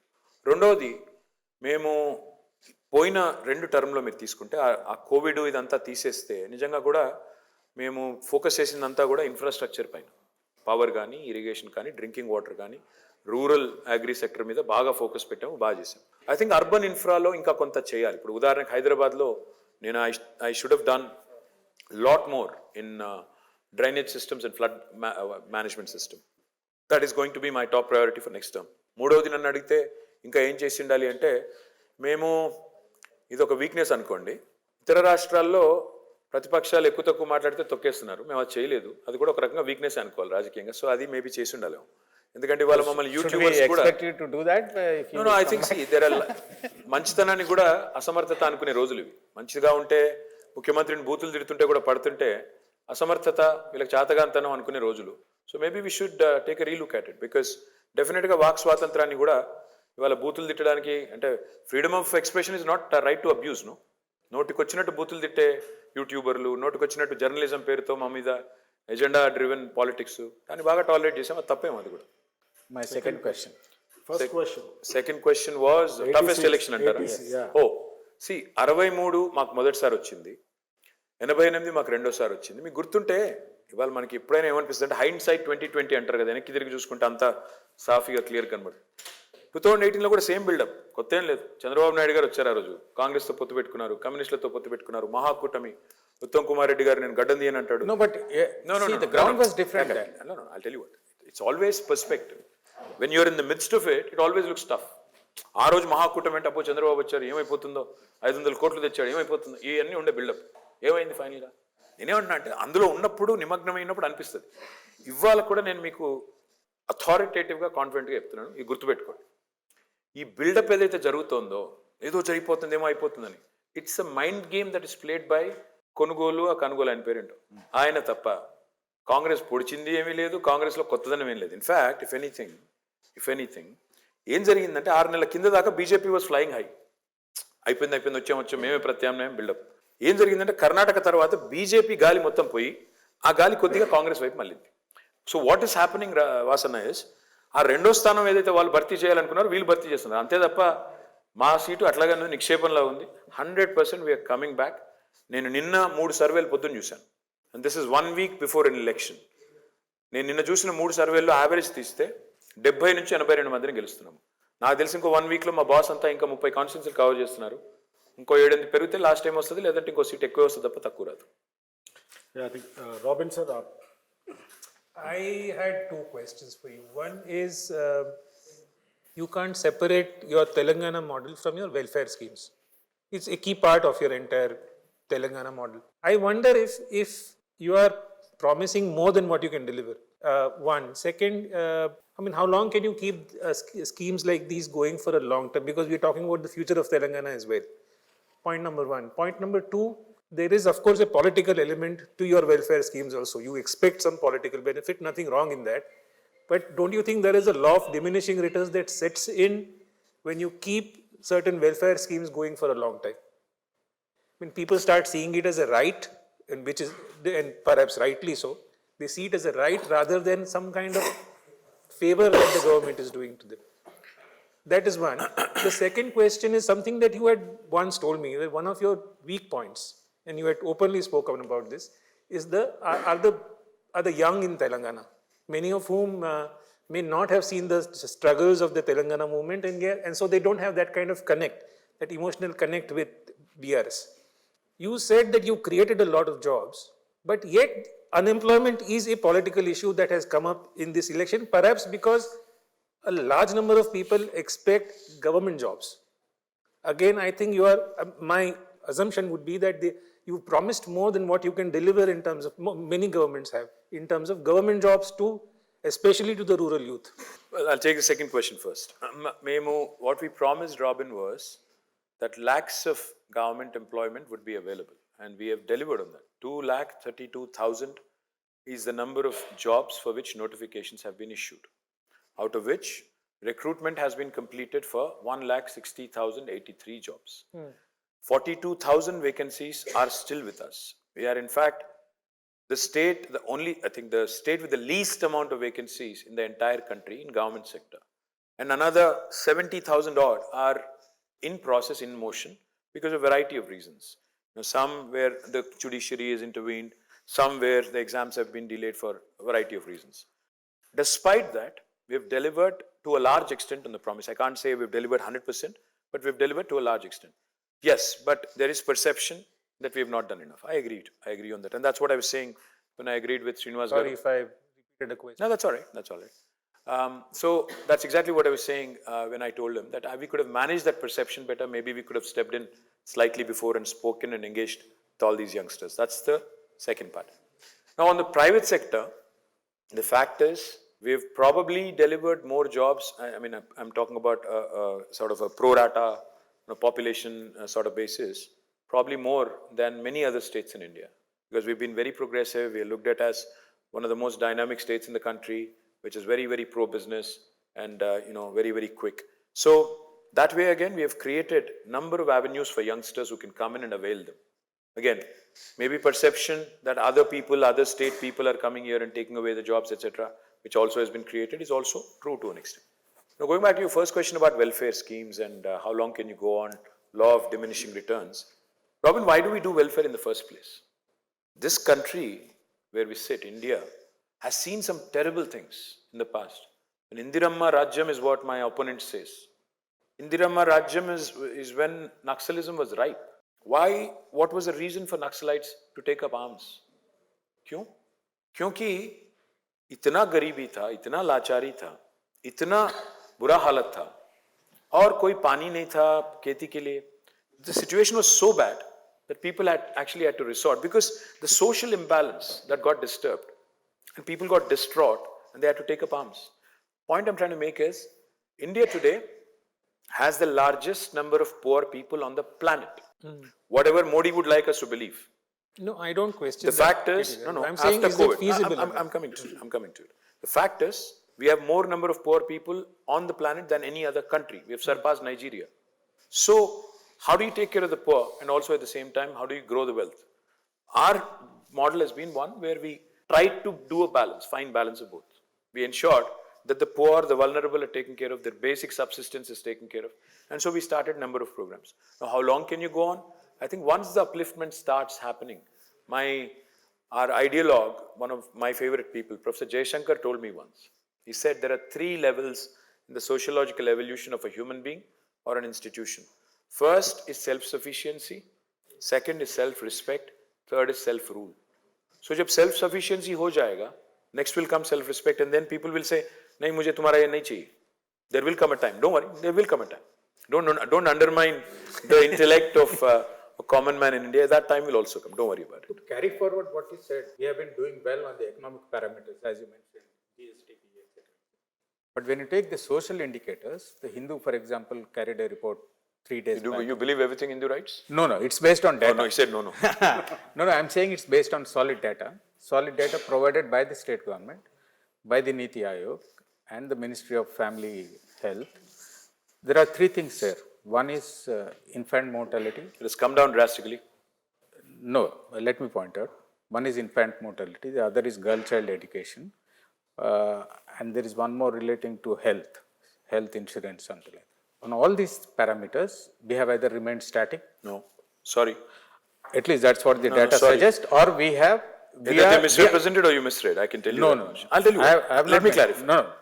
On the economic parameters, we are in the first 1 to 5. There is no doubt about it. But in this category, we are perhaps in the bottom half. Absolutely not. In fact, we are in the top 3. Kerala is ranked number 1. Tamil Nadu is ranked number 2. We are ranked number 3 on health parameters. And this is Niti Aayog's ranking. I can substantiate it in the next 5 minutes and give it to you. In fact, we are the state which has reduced infant mortality to the highest extent. In fact, let me also put it in context for you. We were ranked 11th when this new state came into being. On health, we were ranked 11th. Now we have risen to 3rd. And very soon we are going to be number 1. IMR has come down drastically, infant mortality rate. Maternal mortality rate has come down drastically. Institutional deliveries have increased from 31 to 62. So we are doing rather well on health. Please rest be assured. Yes, we are not doing as well and on literacy. But, and there is a reason why the data is misleading. Because mana education etla chestamante, school education department okati undi, and then we have welfare departments. The number of Gurukul schools that we have set up, 1,027 Gurukul schools. Unfortunately, the quantum of money we are investing there is not showing in the education numbers. So what they do is they'll calculate the education budget, not the welfare department budget, which goes towards these Gurukul schools. So I can assure you, we'll be in the top 3 in both. It can be doubted, right? Unfortunately, that's not how Niti Aayog or other agencies work. So probably next time we have to sit with our planning department and do it. So since you're talking about Gurukul schools and how we have done, I think I should remind you of one great school. Surveil, and that's your school, I know. That's my school as well. That you have really done well. I think India's best schools, I mean the best infrastructure you have created in the government sector, there's no doubt. Thank you for that. And maybe Undru Narasimharao garu will go, me question, sir. Sir. సిటీకి సంబంధించి ఒక ప్రశ్న అడుగుతాం. అయితే మొత్తం స్టేట్లో 3 కోట్లు ఉంటే ఇక్కడే 1 కోటి చిల్లర వాటర్స్ ఉన్నాయి. మీరు వచ్చిన తర్వాత రోడ్ నెట్వర్క్ బాగా డెవలప్ అయింది, నో డౌట్ అందులో. కొన్ని నాలాల విస్తరణ, నెంబర్ 2 చెరువులు గొలుసు కట్టుగా చెరువులుగా చేయకపోవటం, నెంబర్ 3 మూసి అభివృద్ధి. ఈ 3 ఎందుకు చేయలేకపోయారు? అంటే సార్ ఆనెస్ట్లీ మీరు అన్నది కరెక్ట్. రోడ్లు బాగా చేశాము, కరెంటు బాగా చేశాము, తాగునీరు బాగా చేశాము, ఇంకా కొన్ని ఇన్ఫ్రాస్ట్రక్చర్ వనరులు కూడా చేశాము. మా ఏదన్నా చేయలేనిది నేను సరిగ్గా చేయందంటే అది కూడా స్టార్ట్ చేశాను. స్ట్రాటజిక్ నాలా డెవలప్మెంట్ ప్రోగ్రామ్ అని ఒక 1000 కోట్లు ఖర్చు పెట్టాం. కానీ హైదరాబాద్లోని నాలాలు ఆధునీకరించాలి, అన్నీ చేయాలి అన్నప్పుడు దాదాపు 20,000 కోట్లు ఫ్లడ్ మేనేజ్మెంట్ సిస్టమ్ కానీ అదేవిధంగా డ్రైనేజ్ సిస్టమ్ కానీ చేయాలంటే 20,000 కోట్లు పడుతుంది. కానీ ఇంకొక ముఖ్యమైన పని చేశాను సార్ నేను. హైదరాబాద్ టుడే మనం ఒకటే ఒక్క నగరం భారతదేశంలో 100% సివరేజ్ ట్రీట్మెంట్ చేస్తున్న ఒకే ఒక్క నగరం హైదరాబాద్ ఈరోజు. అది కూడా గొప్ప అచీవ్మెంట్ అండి. ఎందుకంటే ఈ చెరువులు బాగుపడాలి అంటే ముందు చేయాల్సింది సివరేజ్ ట్రీట్మెంట్. 2000 MLDల సివరేజ్ ఉత్పత్తి అవుతుంది హైదరాబాద్లో ప్రతిరోజు. ఇవాళ 100% సివరేజ్ ట్రీట్మెంట్ చేస్తున్న ఒకే ఒక్క నగరం. కంపారిజన్ కోసం చెప్తున్నాను, బాంబే చేసేది కేవలం 9%. 9 మాత్రమే, 91% సముద్రంలోకి వదిలేస్తారు. హైదరాబాద్ 100% చేస్తాం. సో నెక్స్ట్ టర్మ్ చేయాలనుకుంటుంది ఏంటంటే మూసి, అదేవిధంగా ఈ ఫ్లడ్ మేనేజ్మెంట్. అయితే ఎందుకు చేయలేకపోయారు? నిజంగా చెప్పాలి అంటే, ఆనెస్ట్గా చెప్పాలి అంటే, కోవిడ్ కనుక రాకపోయి ఉంటే 1000% చేసేవాళ్ళం. కోవిడ్ వల్ల 1,00,000 కోట్ల నష్టం వచ్చింది బడ్జెట్కి. వచ్చిన తర్వాత కోవిడ్ టైంలో సంక్షేమం ఆగకూడదు, రైతు బంధు ఆగకూడదు, ఆసరా ఆగకూడదు, కళ్యాణ లక్ష్మి ఆగకూడదు, ఆసరా పెన్షన్లు ఆగకూడదు. కాబట్టి ఇతర కార్యక్రమాలు చేసేదానికి మాకు టైం దొరకలేదు, స్పేస్ కూడా దొరకలేదు. ఇంకొక మాట ఏంటంటే, ఇక మా కేంద్ర ప్రభుత్వమే మా మెడ మీద కత్తే పెట్టింది. ఒక శత్రు దేశం మీద విధించిన ఆంక్షలు, ఆర్థిక ఆంక్షలు, ఎకనామిక్ శాంక్షన్స్ అంటారే, అంత స్థాయిలో మా మీద విధించి, నిన్న నిర్మలా గారు వచ్చి స్ట్రైట్గా చెప్పారు కదా, చాలా బాహాటంగా, చాలా ఓపెన్గా చెప్పారు, వాళ్ళు మోటార్లకి మీటర్లు పెట్టలేదు కాబట్టి మేము ఇవ్వలేదు. అంటే అన్యాపదేశంగా వాళ్ళు, ఆమె కాంగ్రెస్ను కూడా ఇరికిచ్చింది. రాజస్థాన్లో మీటర్లు పెట్టారు, రేపు ఇక్కడ కూడా పెడతారేమో కాంగ్రెస్ వాళ్ళు మోటార్లకు మీటర్లు, అది కూడా చూడాలి. కాబట్టి మేము ఈ అన్ని కారణాల వల్ల చేయలేకపోయాం. బట్ నెక్స్ట్ టైం తప్పకుండా చేస్తాం. అనుకుని చేయలేకపోయినా ఉన్నాయి సార్ సిటీకి సంబంధించి? అనుకుని చేయలేకపోయింది సిటీలో అంటారా? సిటీలో రక్షణ శాఖ భూములు ఇవ్వలేదండి. నాకు అది చాలా చాలా ఇష్టమైన సబ్జెక్టు, ఇంట్రెస్ట్ ఉన్న సబ్జెక్టు. ఆ 2 స్కైవేలు కట్టాలని ఉండింది. ఏది ప్యాట్నీ నుంచి కొంపల్లి దాకా, ఇటు జేబీఎస్ నుంచి జూబ్లీ బస్ స్టాండ్ నుంచి తూముకుంట దాకా. దాదాపు 10 సార్లు కలిశాను కేంద్ర మంత్రుల్ని, రక్షణ మంత్రుల్ని, ప్రధానమంత్రిని. లిటరలీ చెవిటివాడు ముందు శంఖం వదినట్టే అయింది. అసలు ఒప్పుకోలేదు, ఇవ్వలేదు. అదొకటి బాగా బలమైన కోరిక చేయాలని. మరి వచ్చే సంకీర్ణ ప్రభుత్వం వస్తే మా రోల్ ఉంటే ఈసారన్నా అవుతుందేమో అని ఆశించాలి. కనెక్టివిటీ గురించి మాట్లాడుతూ నర్సరావు, ఇప్పుడు సిలిండర్ 400 రూపాయలు అన్నారు మీరు. ఈ 400 రూపాయలు మేనిఫెస్టోలో పెట్టారు. 4 ఏళ్ల ముందే మీరు చేస్తుంటే మహిళల మీద ఇంకా ప్రభావం ఉండు అని మీరు ఏమైనా ఎప్పుడైనా భావించారా? అంటే ఏ అస్త్రం, ఏ పటాకు ఎప్పుడు కావాలో అప్పుడు కావాలి కదా సార్. ఇప్పుడే కలిసి ఇప్పుడు మేమేం చెప్పాము, ఎందుకు దానికి లాజికల్గా చెప్పాము. మోడీ గారు ఆ రోజు ఏమన్నారు 2014లో, సిలిండర్ ధర బాగా పెరిగిపోయింది, మన్మోహన్ సింగ్ గారు కంట్రోల్ చేయలేకపోతున్నారు, సిలిండర్కి నమస్కారం పెట్టి నాకు గుద్దండి అన్నారు. అందరూ గుద్దారు. ఈయన వంగోబెట్టి అందరినీ గుద్దాడు. 400 1200 చేశాడు, 800 పెంచాడు. మేమేమంటున్నాం, ఆ పెరిగిన 800 మేము భరిస్తాం, 400కే ఆ రోజు ఉన్న రేటుకే ఇస్తామని చెప్తున్నాం. సరే, ఎప్పుడో చేసింటే బాగుండేది అంటే బాగానే ఉండేది. కాకపోతే ఇప్పుడు సందర్భం వచ్చింది, డెఫినెట్గా చేస్తే బాగానే ఉంటుంది. ఇప్పటికైనా బెటర్ లేట్ దెన్ ఎవరు అంటారు కదా, ఇప్పుడు చేద్దాం. నిరుద్యోగులు ఇప్పుడు 2.5 లక్షల ఉద్యోగాలు ఇచ్చామంటున్నారు. లేదండి, 1,60,083 పూర్తయింది. 2,32,000 ఉద్యోగాలకి నోటిఫికేషన్ ఇచ్చాం. 1,60,000 అంటే చాలా ఎక్కువ ఇచ్చినట్టే. అయినా కూడా ఇంత అసంతృప్తిగా ఉన్నారు వాళ్ళు. అదే చెప్తున్నాను, alignment of expectations and achievement. అంటే ఆశించింది ఇక్కడ ఉండి అచీవ్ చేసింది ఇక్కడ ఉన్నప్పుడు సహజంగా ఉంటుంది. అంటే భారతదేశంలో నిజంగా కూడా ఈ మాట కొద్ది చెప్పాలండి, 145 కోట్లండి మన జనాభా. కేంద్ర ప్రభుత్వంలో ఉన్న ఉద్యోగాల సంఖ్య మొత్తం ఎంత అంటే 59 లక్షలు, including armed forces, including railway మొత్తం కలిపితే. తెలంగాణలో ఎంత? తెలంగాణలో మొత్తం కలిపితే ఇవాళ ఆర్టీసీ కూడా కలిపాం కాబట్టి మరి regular full time employees 3.5 lakhs, part time అయ్యి అన్నీ కలుపుకుంటే 1.5 lakhs, మిగతా కార్పొరేషన్లు అన్నీ కలిపితే కూడా ఇంకో 2 lakhs ఉంటాయి. సో మొత్తం కలిపి 7.5 లక్షలు అప్రాక్సిమేట్, సబ్జెక్ట్ టు కరెక్షన్. మొత్తం జనాభా ఎంత? 4 కోట్లు. పర్సంటేజ్ టర్మ్స్లో ఎంత ఉంటుంది గవర్నమెంట్ ఎంప్లాయ్మెంట్? అయినా వీళ్ళకి 38 నుంచి 40% బడ్జెట్ అంతా పోతుంది వీళ్ళ శాలరీస్, పెన్షన్స్కి. పాయింట్ ఏంటంటే, ఇక్కడ ఫైన్ బ్యాలెన్స్ అనేది స్ట్రైక్ చేయకపోతే జనాభాలో ఎంతమంది గవర్నమెంట్లోకి వస్తారు? ఇంకొక మాట ఇక్కడ చెప్పాలి సార్. మీరు ఇవాళ రేపు ఉదయం చూశాను 40 లక్షల నిరుద్యోగుల ఆక్రోశం అది ఇది అన్నారు. సార్, టీఎస్పీఎస్సీలో రిజిస్టర్ అయింది 30 లక్షలు మాత్రమే. ఒకటి, రిజిస్టర్ అయిన ప్రతి ఒక్కరు నిరుద్యోగి కాదండి. పార్ట్ టైం ఉద్యోగం చేస్తూ, ప్రైవేట్ ఉద్యోగం చేస్తూ, గవర్నమెంట్లో కూడా ఒక ఉద్యోగం చేస్తూ మరొక ఉద్యోగానికి అప్లై చేసుకునే వాళ్ళు కూడా ఉన్నారు. కాబట్టి రిజిస్టర్ అయిన ప్రతి ఒక్కరు నిరుద్యోగం తప్పు. 3వ పాయింట్, మేము గ్రూప్ 1 పెట్టాము. పెడితే మొదటిసారి వచ్చింది 3.5 లక్షలు, రెండోసారి కండక్ట్ చేస్తే వచ్చింది 2,30,000. గ్రూప్ 2, గ్రూప్ 3, గ్రూప్ 4 ఇంకా ఇతరత్ర ఎగ్జామ్లు అన్నీ కలిపితే మొత్తం హాజరైన అభ్యర్థుల సంఖ్య 12 లక్షలు. అందులో యునీక్ ఎంతమంది అని తీస్తే 8 నుంచి 10 లక్షలు ఉంటారు. సో రాష్ట్రంలో నిరుద్యోగం ఏదో తారాస్థాయిలో ఎక్కడ లేనంత విజృంభిస్తుంది అనే మాట ఏదైతే చెప్తున్నారో అది అవాస్తవం. 10 నుంచి 12 లక్షలు టోటల్. అందులో పిల్లలకి ఎంతమందికి ఇప్పుడు దాదాపు 1,60,000 మందికి వచ్చిందంటే దాదాపు 10% వచ్చి 10 కాదు 15% మందికి వచ్చింది, which itself is high achievement. So మీరు పర్సెప్షన్ గురించి మాట్లాడినారు. So just want make an observation. ముఖ్యమంత్రి గారు అసెంబ్లీలో ఒక statement, very damaging statement which I felt as journalist. Damaging to who? Damaging to people who see it. ఏంటంటే మేము ప్రభుత్వ ఉద్యోగాలు ఇవ్వలేము అనేది ఒక, but that kind of statement, ప్రభుత్వ ఉద్యోగాలు ఇవ్వలేమన్నా అంటే అందరికీ ఇవ్వలేము. అందరికీ కాదు, ఇంటింటికి ఇవ్వలేము, ఇంటింటికి ఇవ్వలేము అది సరే. Let me finish my question. So that, such a comment coming from a personality like KCR, the tall figure in Telangana, and of course the Chief Minister, Don't you think it really damaged, and as you said, you were talking about perception. So that creates the perception that, this government has failed somewhere. So, but, maybe you don't. కాదండి, అంటే Perception, వాస్తవాన్ని వాస్తవంగా చెప్పడానికి బేసిజం ఎందుకు? అదంటే perception create అయింది కదా అది. పర్సెప్షన్ ఎందుకు క్రియేట్ అవుతుంది? నేనేమన్నా అంటే వాస్తవాన్ని వాస్తవంగా చెప్తే తప్పేంటి? కొన్ని సందర్భాల్లో రాజకీయంగా నేను అందుకే అంటున్నాను, స్థిరచిత్తం, దృఢచిత్తం, స్థిరమైన ఒక లక్షణం ఉండాలి నాయకుడికి. భయం ఎందుకు పడాలి? Okay. Yeah, that's But do we have a database as to local youth employed in the IT sector which has created significant number of jobs? Is there any way we could have such a database? No, we don't. Actually, we don't have one. And I don't subscribe to that thought process also, because I think it's a regressive thought. In fact, what I do, what I have I'm done. saying just database. I'm not saying there should There be has a been a reservation or demand. anything. My opposition has started it. My opposition and Congress, I think, has started saying 75% అది ఇది అనేది చెప్తున్నారు. నేనేమన్నా అంటే అది regressive thought. ఎందుకంటే హైదరాబాద్ విశ్వనగరం కావాలి అంటాం. మన పిల్లలు ఇవాళ అత్యధికంగా అమెరికాలో ఉద్యోగం చేస్తున్నారు. మరి మనం వేరే రాష్ట్రం వాడు రాకూడదు అని మాట్లాడేస్తుందో అది కరెక్ట్ కాదు. అంటే there are two choices in life. See, you can have a small pie and you can fight over it, or you can have a large pie and you can have a proportionate cut in it. So my philosophy is keep expanding, because ఎంత ఎక్కువ పెరిగితే అంత మంచిది. దానివల్ల అంత ఎక్కువ wealth create అవుతుంది స్టేట్కి, అంత ఎక్కువ ఇమేజ్ వస్తుంది స్టేట్కి, అంత ఎక్కువ ఇండస్ట్రీ వస్తుంది, అండ్ మోస్ట్ ఇంపార్టెంట్లీ ఆపర్చునిటీస్ కూడా పెరుగుతాయి. 10 ఆపర్చునిటీస్లో నీ ఇష్టం ఉన్నది ఎత్తుకో. But the most important thing or youth have to understand is you have to skill, up skill and reskill. మన సెల్ ఫోనే నెలకి 3 సార్లు సాఫ్ట్వేర్ అప్డేట్ చేసుకుంటాం మనము. అలాంటిది మన స్కిల్ అప్డేట్ చేసుకోకపోతే ఎట్లా?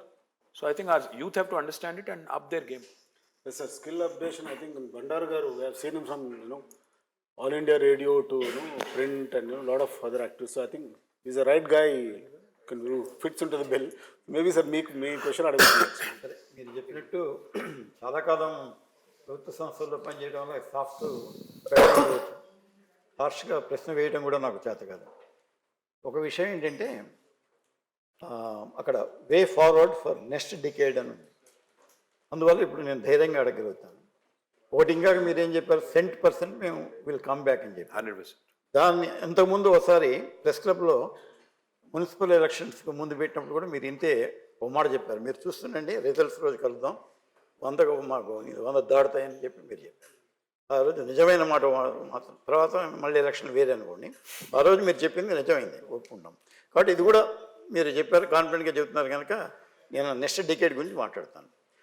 ఏంటంటే ఇంకాక నుంచి మాట్లాడుతున్నారు ఉద్యోగం, ఉపాధి. ఉద్యోగం వేరు, ఉపాధి వేరండి. మీరు ఇంకా చెప్పారు చూస్తారా, ప్రతి వాడికి ఏదో పని కల్పించుకోవాలి. ఇవాళ మారిపోతుంది ప్రపంచం, ఎంత వేగంగా మారిపోతుందంటే శంభుని శరంబంధు నుంచి కింద పడుతుంది చూస్తారా గంగ, అంత స్పీడ్గా మారిపోతుంది ప్రపంచం. ఒక 5 ఏళ్ల క్రితానికి 10 ఏళ్ల క్రితానికి వాళ్ళు ఉన్న పరిస్థితులు, యువకుల ఆలోచనలో కానీ అసలు మొత్తం మెంటాలిటీలే మారిపోతున్నాయి. ఆకాంక్షలు, అపేక్షలు, తర్వాత అవసరాలు అన్నీ మారిపోతున్నాయండి. ఒక 10 ఏళ్ల క్రితం ఉన్నవి ఇప్పుడు లేవు. దాన్ని దృష్టిలో పెట్టుకొని మీ రాజకీయ పార్టీలు, నేను మీ ఒక్కరినే అంటలేదు, రాజకీయ పార్టీలు ఒక కొత్త, అంటే ఏంటి, ఎంతసేపు సాంప్రదాయబద్ధమైనటువంటి హామీలు ఇవ్వటం, ఏదో ల్యాప్టాప్లు ఇస్తాం, ఇది ఇస్తాం, సైకిల్ కొని పెడతాం, ఇలా కాకుండా నెక్స్ట్ యుగం అంటే మారిపోతున్న యుగం వస్తుంది. ఇక 10 ఏళ్ల తర్వాత ఇవాళ కూర్చొని మనం మాట్లాడుతున్న పరిస్థితులు ఉండవు 10 ఏళ్ల తర్వాత, ఖచ్చితంగా చెబుతాను ఆ విషయం. కాబట్టి దానికి తగ్గ ప్రణాళికలు కానీ ఏదైనా చేస్తే కరెక్ట్గా సూటబుల్గా ఉంటాయి. ఇప్పుడు ఏమవుతుందంటే అందరూ సాంప్రదాయం, ఒకళ్ళు ఇస్తారు ఒక ఎన్నికల ప్రణాళికలు, దాంట్లో నుంచి 2 బయట వచ్చేసి ఇంకోటి పెడతాడు, అంతకుమించి కనపట్టలేదు. మేము 500 రూపాయలకి సిలిండర్ ఇస్తామంటే ఇప్పుడు 300కి ఇస్తాం, ఇలా వేలంపాట్ల వ్యవహారం అయిపోయింది తప్పితే ఒక ఖచ్చితమైన ప్రాక్టికల్ అప్రోచ్ కనపడాలనేది మీరు యూత్ ఐకాన్గా జనం భావిస్తున్నారు. కాబట్టి మీలాంటి వాళ్ళు దాన్ని ఇనిషియేట్ తీసుకోవాలి. అంటే ఎక్కడి నుంచి మొదలవ్వాలంటే చెప్పా కదా, మనస్తత్వం మారాలి. ఉద్యోగం అంటే ప్రభుత్వ ఉద్యోగం అది కాదు, ఉద్యోగం అనేది దాని అసలు పక్కనండి. ఉపాధి ఈజ్ ఇంపార్టెంట్. దాన్ని కనుక మీరు పెట్టుకుంటే ఎవడు ఉద్యోగం కోసం రాడని నా ఉద్దేశం. శ్రీనివాసరావు గారు, ఒక రిక్వెస్ట్. నేను 9.5 ఏళ్లలో ఒక బలమైన ప్రయత్నం చేశాం సార్. ఎట్లా అంటారా, ఇవాళ మీరన్న కాన్సెప్ట్లోనే మనం అందరం ఉద్యోగాల వైపే, ఉద్యోగ అర్హులుగానే, ఉద్యోగార్థులుగానే ఎందుకు ఉండాలి, మనమే ఎందుకు ఉద్యోగాలు సృష్టించకూడదని ఆలోచనతో సృష్టించినవే టీ హబ్బు, వి హబ్బు, టీఎస్ఐసి, రిచ్, ఇట్లా ఒక 10 ఇన్స్టిట్యూషన్స్ క్రియేట్ చేశాం. దానిలో ఇవాళ 100 మంది పిల్లలు, 1000 మంది పిల్లలు వాళ్ళ స్టార్టప్స్ కానీ ఇంకోటి కానీ వాళ్ళు ట్రై చేస్తూ ఉన్నారు. అది మీరు ఒకసారి దయచేసి ఒక్కసారి స్టడీ చేయండి, అధ్యయనం చేయండి. మీకు అందులో జరిగిన టీ వర్క్స్ ఇవన్నీ కూడా వందల వేల స్టార్టప్స్ ఉన్నాయి అక్కడ, ఒకటి రెండు కాదు. మీరు ఒకసారి దయచేసి అది చూడండి. రెండోదండి, నెక్స్ట్ టర్మ్లో, ఇన్ఫ్యాక్ట్ లాస్ట్ టర్మ్లో స్టార్ట్ చేశాము, నెక్స్ట్ టర్మ్లో చేయాలనుకుంటున్న వాటిలో ఇంకొక ముఖ్యమైన మాట ఒకటి. ఇప్పుడు పిల్లలు చదువుతున్నారు, కాలేజ్లో ఉన్నారు. కాలేజ్లో ఉన్నప్పుడే వాళ్ళకి కనుక మనం ప్రాక్టికల్ ఎక్స్పోజర్ ఇస్తే, ప్రాక్టీస్ స్కూల్, అప్రెంటిస్షిప్ అంటారు కదా, ఉపాధి, అది కనుక చేయగలిగితే, జర్మనీలో చేస్తారు అది బాగా, చాలా లాభం ఉంటుందని కేసీఆర్ గారు మాకు 2-3 సందర్భాలు మాకు ఆదేశించారు.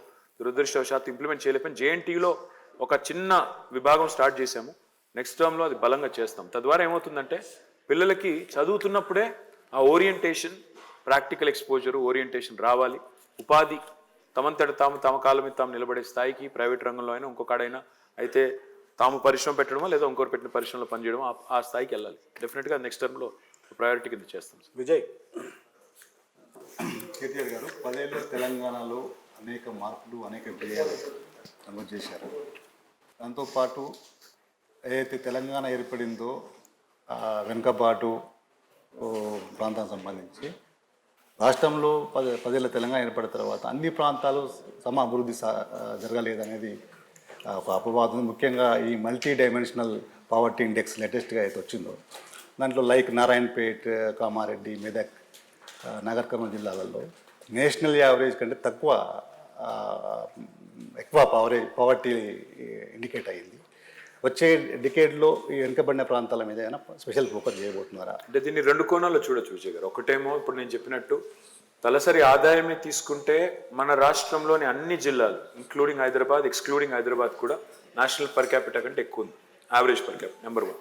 మల్టీ డైమెన్షనల్ పావర్టీ తీసుకుంటే అత్యధికంగా మల్టీ డైమెన్షనల్ పావర్టీ తగ్గింది ఎక్కడ, ఏ రాష్ట్రంలో అంటే వాళ్ళు తెలంగాణ. ఓవరాల్గా చూసుకుంటే మరి తెలంగాణలో అంతటా తగ్గిందా పేదరికం అంటే కాదు, కొన్ని జిల్లాల్లో జాతీయ సగటు కంటే కింద ఉంది. అది కూడా వాస్తవం. ఎందుకు అంటే దానికి పలు కారణాలు ఉన్నాయి.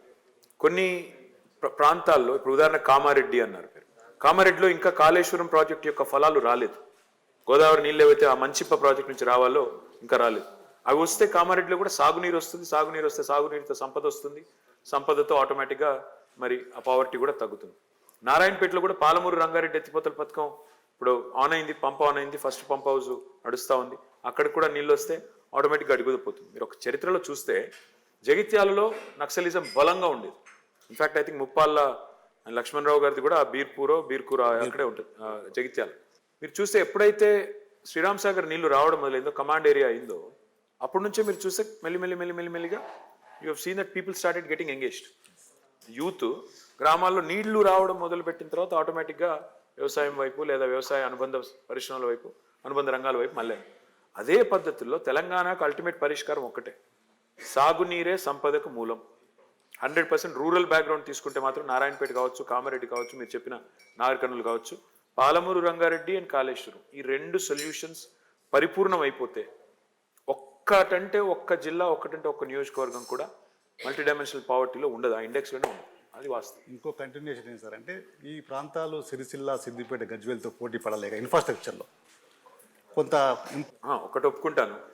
ఏంటంటే ఇవాళ ఏ ప్రోగ్రాం పెట్టినా తెలంగాణలో యూనిఫామ్గానే తీసుకున్నాం. నిజానికి మిషన్ కాకతీయ అంతటా తీసాము, మిషన్ భగీరథ్ అంతటా చేసినాము, మార్కెట్లు కడితే అంతటా కట్టాము, రోడ్లు వేస్తే అంతటా చేసాము. అట్లా వివక్షను చూపెట్టలేదు. బట్ కొన్ని చోట్ల విఐపి కాన్స్టిట్యున్సీలో కొంత ఎక్కువ జరిగిండొచ్చు. కానీ మీరు ఒక రిక్వెస్ట్, మీరు కూడా ఏంటంటే మీడియాలో హరీష్ రావు గారు, నేను, కేసీఆర్ గారు ఉంటే కొద్దిగా ఎక్కువ స్పేస్ ఇచ్చి ఎక్కువ చూపెడతారు కాబట్టి అదో చిన్న బాధ. అంటే ఒక రకంగా మంచిది, ఒక రకంగా చెడ్డది అనుకోండి, మాకు ఐ కాంట్ కంప్లైంట్. నిజంగా ఇప్పుడు మీరు కావాలంటే వనపర్తి చూడండి, సూర్యాపేట చూడండి, బాన్స్వాడ చూడండి, ఆదిలాబాద్ చూడండి, నల్లగొండ చూడండి. నల్లగొండ మీ ఊరు కదా, నల్లగొండలోనే మీరు 2 రోజులు పనిచేశారు. అప్పుడు నల్లగొండ ఎట్లా మారింది? ఇవాళ నేను కరీంనగర్, నిజామాబాదు, మహబూబ్ నగర్, ఖమ్మం, ఒకటి కాదు ఏ పట్టణం అన్న తీసుకోండి తెలంగాణలో. అందుకే మేము ఆ క్యాంపెయిన్ లాంచ్ చేసింది. శ్రీరామ్ అడిగింది ఎట్లుండే తెలంగాణ, ఎట్లయింది తెలంగాణ, ఆయనకు ఉద్దేశం ఏంటంటే టు ఇన్వోక్ ప్రైడ్. ఎట్లా మారింది చూడు తెలంగాణ, ఎంత బాగా ఎదిగింది అని చెప్పడానికి. సో డెఫినెట్గా ప్రోగ్రెస్ అంతటా ఉంది. విఐపి కాన్స్టిట్యున్సీలో ఒక రవ్వ ఎక్కువ ఉండొచ్చు, నేను కాదు. శ్రీనివాస్ గారు. పర్సీవ్డ్ థింగ్సా, లేకపోతే వాళ్ళలో ఉండే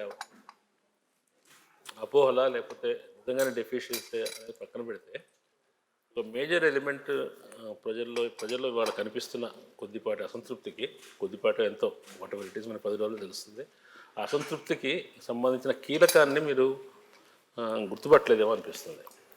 ఏంటంటే తెలంగాణ ఓటరు అందరికీ అట్రిబ్యూట్ చేయట్లేదు, ఎవరైతే అసంతృప్తిగా ఉన్నారో వాళ్ళు. ఓటర్ చాలా హర్ట్ అయి ఉన్నాడు కొన్ని విషయాలు. నాట్ మీరు ఉద్యోగాలు ఇవ్వలేదని కాదు, ఉద్యోగాలు ఇవ్వని సిచ్యువేషన్ని మీరు హ్యాండిల్ చేసిన పద్ధతికి, వాళ్ళను ఖాతరు చేయని పద్ధతికి, లేదంటే కొన్ని విషయాల్లో ప్రభుత్వానికి ప్రజలకు మధ్య ఉండవలసినటువంటి అప్రోచ్ సరిగా లేకపోవటం వల్ల కొన్ని ప్రజలు ఏదైనా అడిగితే వెంటనే దాన్ని డినై చేస్తూ ఉండటం, ఇటువంటి ఒక యాటిట్యూడ్ వల్ల ప్రభుత్వం నుంచి ఉంచే ఒక యాటిట్యూడ్ వల్ల జనరలైజ్ చేయకండి అండి, స్పెసిఫిక్ ఎగ్జాంపుల్ చెప్పండి. ఫర్ ఎగ్జాంపుల్ అండి, ఆడవాళ్లకు ప్రాతినిధ్యం ఉండాలి క్యాబినెట్లో అనేది ఫస్ట్ టర్మ్ అంతా కూడా దానికి ఎటువంటి ఇన్నిసార్లు ఎంతమంది నుంచి వచ్చినప్పటికీ దానికి ఏమీ రెస్పాన్స్ రాలేదు. కోర్టు చెప్పే వరకు కూడా మహిళా కమిషన్ అధ్యక్షురాలని కూడా నియమించలేదు కదా. తర్వాత కూడా వేరే పార్టీ నుంచి తీసుకొచ్చిన వాళ్ళని తీసుకొచ్చి మంత్రిని చేశారు. ఓకే, ఇటువంటివి ఈ నిరుద్యోగ సమస్య వచ్చేటప్పుడు కూడా మీరు ఏదో ఒక చర్య తీసుకుని ఉండొచ్చు సింబాలిక్గా. అంటే పబ్లిక్ సర్వీస్ కమిషన్ మీద యాక్షన్ తీసుకోవడం సాధ్యం కాకపోవచ్చు టెక్నికల్ రీజన్స్ వల్ల, కానీ మేము ఉన్నాం మీ వైపున, మేము వీఆర్ విత్ అన్ఎంప్లాయిడ్ అని చెప్పడానికి. అట్లా ప్రజల నుంచి ఏదైనా ఒక విషయం మీద డిమాండ్ వచ్చినప్పుడు దాన్ని ఓన్ చేసుకొని వాళ్ళ తరఫున మాట్లాడటం కాకుండా అదేదో ప్రత్యర్థిలో ప్రతిపక్షం వాళ్ళు చేస్తున్నట్టుగా, అట్లాగే ధర్నా చౌక్ విషయంలో కూడా చూసాం కదా, 100 రోజులు చేస్తే కానీ చివరికి ఆ సమస్య పరిష్కారం కాలేదు. ప్రజలు ఒక చోట ఆందోళన చేయడానికి ఒక ప్లేస్ కావాలంటే ఇటువంటి యాటిట్యూడ్ కూడా వల్ల ప్రజల్లో కొంత హర్ట్ ఫీలింగ్ ఉందేమో. అంటే నేను బలంగా నమ్మేది ఏంటంటే సార్, అల్టిమేట్గా 99.9% ప్రజలు తమ దైనందిన జీవితంలో ఎంత బిజీగా ఉంటారంటే యాటిట్యూడ్స్ లేకపోతే వ్యక్తులు వారి ప్రవర్తన వీటికంటే కూడా, ఇప్పుడు మీరు చెప్పిన ఒక ఫర్ ఎగ్జాంపుల్ అనుకున్నాం, మీరు అన్నారు కదా మహిళా కేబినెట్ మంత్రి మొదటి టర్మ్లో లేరు. వాస్తవం, మాకు మొదటిసారి 63 సీట్లు వచ్చాయి, గవర్నమెంట్ ఫామ్ చేశాము, ఆ టర్మ్ మొత్తం ఒక మహిళా మంత్రి లేరు, కానీ 88 సీట్లతో గెలిచాము రెండోసారి. ఇప్పుడు మహిళలు కూడా ఓట్లు వేశారు కదా. మీరు అన్నట్టు నిజంగానే ఎవరైనా హర్ట్ ఉంటే మరి ఆ ఓట్లు రాకూడదు, 25 సీట్లు పెరగకూడదు. నేను అనేది ఏంటంటే కొన్ని కృష్ణశాస్త్రి గారికి శ్రీశ్రీ గారికి తేడా ఉందంటండి. శ్రీశ్రీ గారేమో ప్రపంచం బాధ నా బాధ అనుకునేదంట, కృష్ణశాస్త్రి గారేమో నా బాధ ప్రపంచం బాధ అనుకునేదట. తెలంగాణలో కొంతమంది మేధావులు ఉన్నారు, వాళ్ళు ఏమనుకుంటారంటే మా బాధ ప్రపంచం బాధ, మాకు కేసీఆర్ కలవట్లేదు, మాకు కేసీఆర్ టైం ఇవ్వట్లేదు, కాబట్టి అదేదో అంతర్జాతీయ. నేనేమంటున్నా అంటే మేధావులే కాదండి, మామూలు ఎమ్మెల్యేలు మంత్రులు ఇప్పుడు నేను మీరు చెప్పింది కూడా కంప్లైంట్ చేశారు కదా. అవుతుంది అండి, పార్టీలోంచి బయటకు పోయినాక అందరూ అదే మాట్లాడతారు. పార్టీలోంచి బయట పోయినాక ఏ పార్టీ మనిషి, ఇప్పుడు కాంగ్రెస్ నుంచి బయటకు వచ్చి మా పార్టీలోకి వచ్చిన వాళ్ళని అడగండి, కాంగ్రెస్ని చాలా విమర్శలు చేస్తారు, మా పార్టీ నుంచి బయట పోయిన వాళ్ళు మాట్లాడతారు. నేనేమన్నానంటే వ్యక్తుల ప్రవర్తనలు, వ్యక్తుల అవి కంటే కూడా ప్రజలు చూసేది ఈ గవర్నమెంట్ నాకు పనికొచ్చే పనులు చేస్తుందా లేదా, what is it delivering. Government నుంచి ఎక్స్పెక్టేషన్ ఏముంటుంది శ్రీనివాస్ గారు? బేసిక్ ఇన్ఫ్రాస్ట్రక్చర్, రోడ్ వేసారా, మోరీ కట్టారా, నీళ్ళు ఇచ్చారా, మమ్మల్ని సవ్యంగా చూసుకుంటున్నారా, లా అండ్ ఆర్డర్ బాగా మెయింటైన్ చేస్తున్నారా, ఎనేబుల్ చేస్తున్నారా, ఓవరాల్గా స్టేట్ని బాగా నడుపుతున్నారా. అంతేగాని ఒకరు అంటారు ముఖ్యమంత్రి ఎందుకు కలవరు. ముఖ్యమంత్రిని కలవాల్సిన అవసరం 99.99% మందికి ఉండదండి. ఎందుకంటే 10 లక్షలు, దాదాపు 10 లక్షల మంది గవర్నమెంట్ ఎంప్లాయీస్ ఉండి పెన్షన్ కోసమో రేషన్, ఇక్కడ కొంతమంది ప్రజా దర్బార్లు నడిపారు, ఇప్పుడు కూడా నడుపుతున్నారు దేశంలో చాలా చోట్ల. నేనేమంటున్నానంటే ఒక సామాన్యుడు ఒక పెన్షన్ కోసమో రేషన్ కార్డు కోసం ముఖ్యమంత్రి దాకా వచ్చే పరిస్థితి వచ్చిందంటే వ్యవస్థ మొత్తం విఫలమైనట్టే లెక్క, మధ్యలో ఉన్నది. మేమనేది ఏంటి, 29 లక్షల మందికి పెన్షన్లు ఇచ్చేది కాంగ్రెస్ ప్రభుత్వం. మా గవర్నమెంట్ వచ్చాక పెన్షన్ల సంఖ్య 46 లక్షలకు పెరిగింది, 17 లక్షలు పెరిగినాయి. సో ఇంకా ఏమైనా మిగిలి ఉంటే అవి కూడా వస్తాయి, కానీ ప్రాసెస్లో వస్తాయి ఆటోమేటిక్గా, దానికి ముఖ్యమంత్రిని కావాల్సిన పని లేదు. సో ఇవన్నీ అంటే అపీల్ అంటే అట్లా అది ముఖ్యమంత్రి దాకా పోవక్కర్లేదు కదా. There are so many layers in between. మీరు విఆర్ఏ ఉన్నారు, విఆర్ఓ గ్రామ స్థాయి నుంచి రాష్ట్ర స్థాయి దాకా ఇంత అధికారగణం, మంత్రులు, ఎమ్మెల్యేలు, కౌన్సిలర్లు, సర్పంచ్లు, 5 అంచెల ప్రభుత్వ వ్యవస్థ, ఇన్ని పెట్టుకుని ఒక ముఖ్యమంత్రిని టార్గెట్ చేసి ఆయన 23 ముఖ్యమంత్రులు ఇచ్చారు కదా టైం. అదే అది వ్యవస్థ వైఫల్యం అంటున్నాను నేను. అది తప్పు అండి. అది షో పుటప్ కోసం, నేను బిల్డప్ కోసం, నేను చాలా గొప్పవాడిని చెప్పుకోవడం కోసం ప్రజాస్వామికంగా ఎంతమంది కలుస్తారండి ముఖ్యమంత్రులు రోజుకి? 100 మందినా, 50 మందినా? అంటే 50 మందిని మరి అప్పుడు 8.5 కోట్ల రాష్ట్రం, 100 మందిని కలిస్తే దాని శాంపుల్ సైజ్ ఎంత? అది పెద్ద చాలా ప్రజాస్వామికం అనుకుంటే అట్లా అదే అండి. సింబాలిజం, టోకెనిజమే చేయమంటే, డ్రామా చేయమంటే మేము కూడా చేస్తాం, అద్భుతంగా చేస్తాం. రక్తి కట్టించమంటే కట్టిస్తాం, కానీ దానివల్ల ఫలితం ఉందా? అల్టిమేట్గా ఇవాళ 65 ఏళ్ళు మాకంటే ముందు పరిపాలించిన వాళ్ళు తాగునీటిలో ఎగ్జిక్యూట్ చేయలేకపోయారు, తాగునీటి ఫ్లోరోసిస్ అనే సమస్యను పరిష్కారం చేయలేకపోయారు శ్రీనివాస్ గారు. ఇవాళ మేము చేశాం. ఎందుకు? నిబద్ధతతో ఫోకస్డ్గా ఫుల్ ఆన్ పనిచేసాం కాబట్టి చేసాం. నిబద్ధతతో పనిచేసాం కాబట్టే ఇవాళ తెలంగాణకు సాగునీరు వచ్చింది. నిబద్ధతతో పనిచేసాం కాబట్టి తెలంగాణలో ఇంత సంపద సృష్టించబడింది. కాబట్టి మా ఫోకస్ ఏమో ఇంత ప్యాషనేట్గా సంపాదించుకున్న ఈ స్టేట్లో అసలు బేసిక్ ఇష్యూస్ ఏంటి, ప్రజలకు సంబంధించిన ఇష్యూస్ ఏంటి, జనబాహుల్యానికి ఎట్లా లాభం జరగాలని మేము చూసాం. సరే, అందులో కొంతమంది ప్రైడ్, ఈగో హర్ట్ అయ్యిండొచ్చు, నేను కాదనట్లేదు. కానీ అది పెద్ద అవరోధంగా మారుతుంది ఎన్నికల్లో అనుకు మాత్రం నేను అనుకోను. వాస్తవం. Sriram. So, when you meet people, when people meet you, common people, voters, they take a selfie with you. It will not help them in any way enhance their delivery.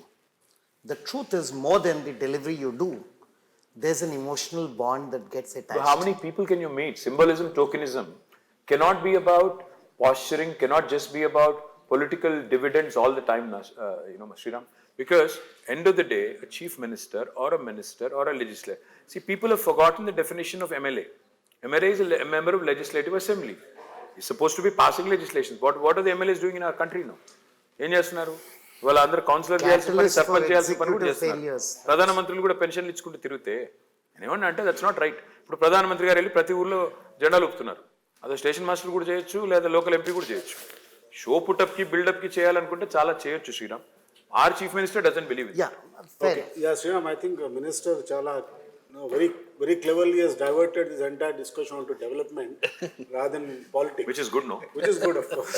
How important and how much weightage will development have the day now, November 30th? How much pride, how much a sense of fear, how much of pride, how much of hope do you I think it's very important. Good economics is good politics, Sriram. Good economics is always good politics. People are smarter than all of us politicians combined. ఎవరు అంత పిచ్చోళ్ళు కాదు. జేబులో ఉండే 100 రూపాయలు పారేసి కింద ఉండే చిల్లర రూపాయలు నేర్చుకునేటోళ్ళు ఎవరు లేరు. అంత పిచ్చోళ్ళు ఎవరు లేరు. ఇంత బాగా పనిచేస్తున్న గవర్నమెంట్ని వదులుకొని రోడ్డు మీద ఏదో ఒక చిల్లర నాణం కనబడింది, దానికోసం ఆశపడితే ఇది పోతుంది అది పోతుంది.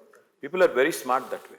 And yes, I agree, battle between IQ and EQ తీసుకుంటే ఇంటెలిజెన్స్ కోషంటా, ఎమోషనల్ కోషంటా అంటే sometimes in India logic కంటే ఎక్కువ మ్యాజిక్కే నమ్ముతారు. కాకపోతే నాకున్న విశ్వాసం ఏంటంటే అల్టిమేట్గా ప్రజలు they can see through the design, see through the negative propaganda, see through lot of posturing and eventually will pick the right party and right candidate. So let's get to politics sir. BJP అనేది ఒక పెద్ద సంస్థ. I mean it's ruling the country. చాలా మందిలో ఈ perception కింది వరకు వెళ్ళిపోయింది.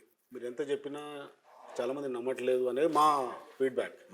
BJP and BRS are together అంటే I don't want answers like Congress arrest చేస్తలేరు, అది చేస్తలేదు, ఇది కాదు.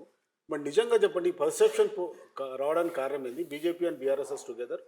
It is not just because you support bills or something like that. There is a deeper understanding between BJP and BRS is the feeling of people. Do you agree or deny? Of course I deny. And secondly, మీకు మా history కూడా తెలవాలి. ఇప్పుడు కేసీఆర్ గారు రాజకీయాల్లోకి వచ్చింది 1978 ఆ ప్రాంతం. దాదాపు I don't know the math ఎంత, ఇప్పుడు 45 ఏళ్ళు, 45 ఇయర్స్ అయిపోయింది. 45 ఏళ్ళ కేసీఆర్ గారి వ్యక్తిగత రాజకీయ జీవితం తీసుకున్నా, లేదా 23 years of TRS and now BRS history తీసుకున్నా, ఏ రోజు కూడా ఏ ఒక్క లోకల్ బాడీ ఎలక్షన్లో కూడా మేము బీజేపీతో పొరపాటును కూడా అలైన్ అవ్వలేదు వాళ్ళ ఐడియాలజీతో. ఈ 45 ఏళ్ళు ప్లస్ 23 ఏళ్ళు మేము ఇప్పుడు between Modi and KCR. I'm coming. So 23 years తీసుకుంటే మా పార్టీ పెట్టిన తర్వాత this is our 5th general election, 5వ జనరల్ ఎలక్షన్, సార్వత్రిక ఎన్నిక. మేము మొదటిసారి 2004లో కాంగ్రెస్తో పొత్తు పెట్టుకున్నాము, 2009లో కమ్యూనిస్టులతో టీడీపీతో పొత్తు పెట్టుకున్నాము, 14లో 18లో 23లో ఒంటరిగా పోరాడుతున్నాం. చివరికి మున్సిపల్ ఎలక్షన్లో కూడా ఎక్కడ బీజేపీతో మేము అంట కాగలేదు. ఇంకా ఎవరైనా పొత్తు పెట్టుకున్నారా బీజేపీతో ఈ రాష్ట్రంలో అంటే మీరు కావాలంటే ఇప్పుడు కూడా చెక్ చేసుకోవచ్చు. మక్తల్ మున్సిపాలిటీలో, మణికొండ మున్సిపాలిటీలో కాంగ్రెస్ బీజేపీ కలిసి దే ఫార్మ్ ద కౌన్సిల్. ఆదిలాబాద్లో, నిజామాబాద్లో, కరీంనగర్లో లాస్ట్ పార్లమెంట్ ఎలక్షన్లో మొత్తం కాంగ్రెస్ ఓటు బీజేపీకి ట్రాన్స్ఫర్ చేయించి 3 బీజేపీ అభ్యర్థులను గెలిపించింది కాంగ్రెస్. ఇంకొక మాట, ఎందుకు అట్లాంటప్పుడు ఎందుకు ఈ హడావుడి? ఎందుకంటే నిజం కడప దాటే లోపల అబద్ధం ఊరంతా తిరిగి వస్తుంది. రవికాంత్ గారు ఒకటే వాళ్ళందరూ చెప్పేది ఏంటి? మీ మీద కేసులు పెట్టారు కానీ అరెస్ట్ చేయట్లేదు. ఇదే కదా వాళ్ళు చెప్పేది. నేను అనేది అసలు నిజంగానే మేము బీ టీం అయితే, నిజంగా మాకు వాళ్ళకి ఏదైనా సంబంధం ఉంటే మా మీద కేసు ఎందుకు పెడతారు? అసలు మొదలు కేసే పెట్టకూడదు కదా లాజికల్గా. కేసు పెట్టారు, సరే పెట్టారు, ఓకే. మేము సుప్రీంకోర్టుకి వెళ్ళి స్టే తెచ్చుకున్నాం. కోర్టు ద్వారా ఆగింది తప్ప అరెస్ట్ అనేది వాళ్ళెవరో ఆపింది కాదు, వీళ్ళెవరో చేసింది కాదు. ఒక పాయింట్. రెండోది, అరెస్టు చేయకపోవడమే మీరు వాళ్ళు ఒకటి అనే దానికి సంకేతం అంటే, లేదా బిల్స్లో మద్దతు ఇవ్వడమే సంకేతం అంటే, కాంగ్రెస్ కూడా బిల్లులకు మద్దతు ఇచ్చింది. కాంగ్రెస్ నాయకులు రాహుల్ గాంధీ, సోనియా గాంధీ మీద కూడా కేసు ఉంది. వాళ్ళని కూడా అరెస్ట్ చేయట్లేదు. That is ground enough, if that is proof enough that we have colluded or we are together, మరి వాళ్ళకు అదే వర్తిస్తుంది కదా. కాబట్టి ఇది ఇంకొకటి, ఇది why this propaganda, why? Because one simple reason. ఒక బీజేపీ అనే కాదు, ఇప్పుడు సేమ్ మోడీ వస్తారు, కేసీఆర్ కాంగ్రెస్ పార్టీకి సపోర్ట్ చేస్తున్నాడు కర్ణాటకలో అంటాడు, మరి ఆయన అదంటాడు, ఈయన ఇదంటాడు. పాయింట్ ఏంటంటే వీళ్ళిద్దరిది there is a unison of purpose. అదేంటి? They don't want third person to emerge in the country. ఒక మూడవ వ్యక్తి అనేవాడు దేశంలో ఉండకూడదు. అయితే రాహుల్ గాంధీ ఉండాలి, నరేంద్ర మోడీ ఉండాలి, రెండే క్యాంప్స్ ఉండాలి, రెండే కొంపలు ఉండాలి, మూడో కొంప పుట్టకూడదు. ఇది వాళ్ళ ఎజెండా, కామన్ ఎజెండా. ఎందుకంటే మోడీకి తెలుసు రాహుల్ గాంధీని ఈజీగా ఫుట్బాల్ ఆడేయచ్చు, ఏముంది ఆయనలో. కాబట్టి Rahul Gandhi is the easiest opponent to kick. So therefore Modi would like it that way. But 100% మీకు ఒక మాట మాత్రం ఇస్తున్నా ఈ వేదిక ద్వారా చూసే వాళ్ళకు కూడా. మేము ఒకసారిగా అది ఇప్పటికి 100 సార్లు చెప్పాము. We will never align with anybody like BJP. Even post 24, this is a commitment that we will not align with them. We don't agree on many things. We don't agree on ideology. We don't agree on anything, that they want. We have firmly opposed UCC. We have firmly rejected Citizen Amendment Act. We have firmly voted against farm bills. So మీరు ఎట్లా అంటారు మాకు వాళ్ళకి సారూప్యం ఉందని? ప్రజలు అంటున్నారు sir, మేము ప్రజలు అనట్లేదు. సోషల్ మీడియాలో ఉండే కొంతమంది పనికిమాల ప్రజలే కదా సార్. ప్రజలు బాట్స్ ఎక్కువనే అందులో. So by implication of what he said, are you ruling out an alliance with BJP, possible alliance with BJP in 24? Absolutely. And are we ruling out the chances of BRS joining a possible coalition government at the center if it is led by BJP? We are ruling out two things. We have maintained equidistance from both Congress and BJP because both of them have been disasters. So మేము వాళ్ళతో లేము, వీళ్ళతో లేము, మేము మా ఒకరమే లేము. మేము మాలాగా 13 పార్టీలు ఉన్నాయి దేశంలో, which are neither in that camp or this camp. So who knows, ఇప్పుడు మేము ఈ ఎలక్షన్ గెలిచిన తర్వాత డెఫినెట్గా మహారాష్ట్రలో కాలు పెడతాం. తెలంగాణ ప్రజల దయ ఉంటే బాగా గెలిచి మహారాష్ట్రలో కాలు పెడతాము. మహారాష్ట్రలో కూడా ఒక 10-15 సీట్లు సంపాదించుకుంటే రేపు ఏం తెలిసి ఏం జరగబోతుందో రేపటి దానికి రూపం లేదు. నేనేమన్నా అంటే మాకు బీజేపీతో అంటగాగాల్సిన అవసరం లేదు, గత 10 ఏళ్ళుగా రాలేదు, ఇప్పుడు రాదు. కాంగ్రెస్తో అంటగాగాల్సిన అవసరం అంతకంటే లేదు. ఈ రెండు పార్టీలు ఎంత ఆరోగెంట్ పార్టీలు అంటే ఎవరైనా సరే మాకు సబార్డినేట్, ఎవరైనా సరే మేము చెప్పినట్టు వినాలి. Your either my subordinate or surrogate, అంతే. నువ్వు మోకాళ్ళ మీద నా దగ్గర వచ్చి కూర్చోవాలి. ఎందుకు ఉండాలి? భారతదేశంలో మీరిద్దరే లీడర్లు ఉండాలి, మూడోవాడు రాకూడదా? మీరిద్దరూ విఫలమయ్యే కదా ఈరోజు. కరెంటు లేదు, రోడ్లు లేవు, నీళ్లు లేవు దేశంలో. మీరు ఏం పొడిచారని మీకు ఇవ్వాలి మళ్ళీ అవకాశం? తప్పే ఉంది. ఇంకోటి ట్రై చేస్తానంటే ఎలిగేషన్ మీరు చేయాల్సినంత తీవ్రంగా ఖండించట్లేదండి. లేదండి. బీజేపీతో అంటే BJP is a non existent party here sir. Problem ఏంటంటే ఎన్నిసార్లు చెప్పినా ఇప్పుడు ఏమవుతుంది నిజంగా శ్రీనివాస్ గారు, ఇది పాజిటివ్ ఎంత మాట్లాడినా పోదు. అదే నేను ఇప్పుడు మోడీని పట్టుకుని బండబూతులు తిడితే తెల్లారి పతాక శీర్షికలో ఉంటుంది. మోడీని పట్టుకుని బూతులు తిట్టాను అనుకోండి, పతాక శీర్షికలు. మోడీ మాకు విభేదం ఉంది, సైద్ధాంతిక విభేదం ఉంది, ఆయనతో పడదు, మేము ఆయనతో పొత్తు పెట్టుకోము అని ఎంత గొప్పగా చెప్పినా మీరు రాయరు. అంటే మీరు కాదు, రాయరు. అదంతే, అది nature of news. Robin, So the bigger question is that I can understand that you don't want to align with the Congress and the BJP. Or the BJP. Or And the BJP is also right.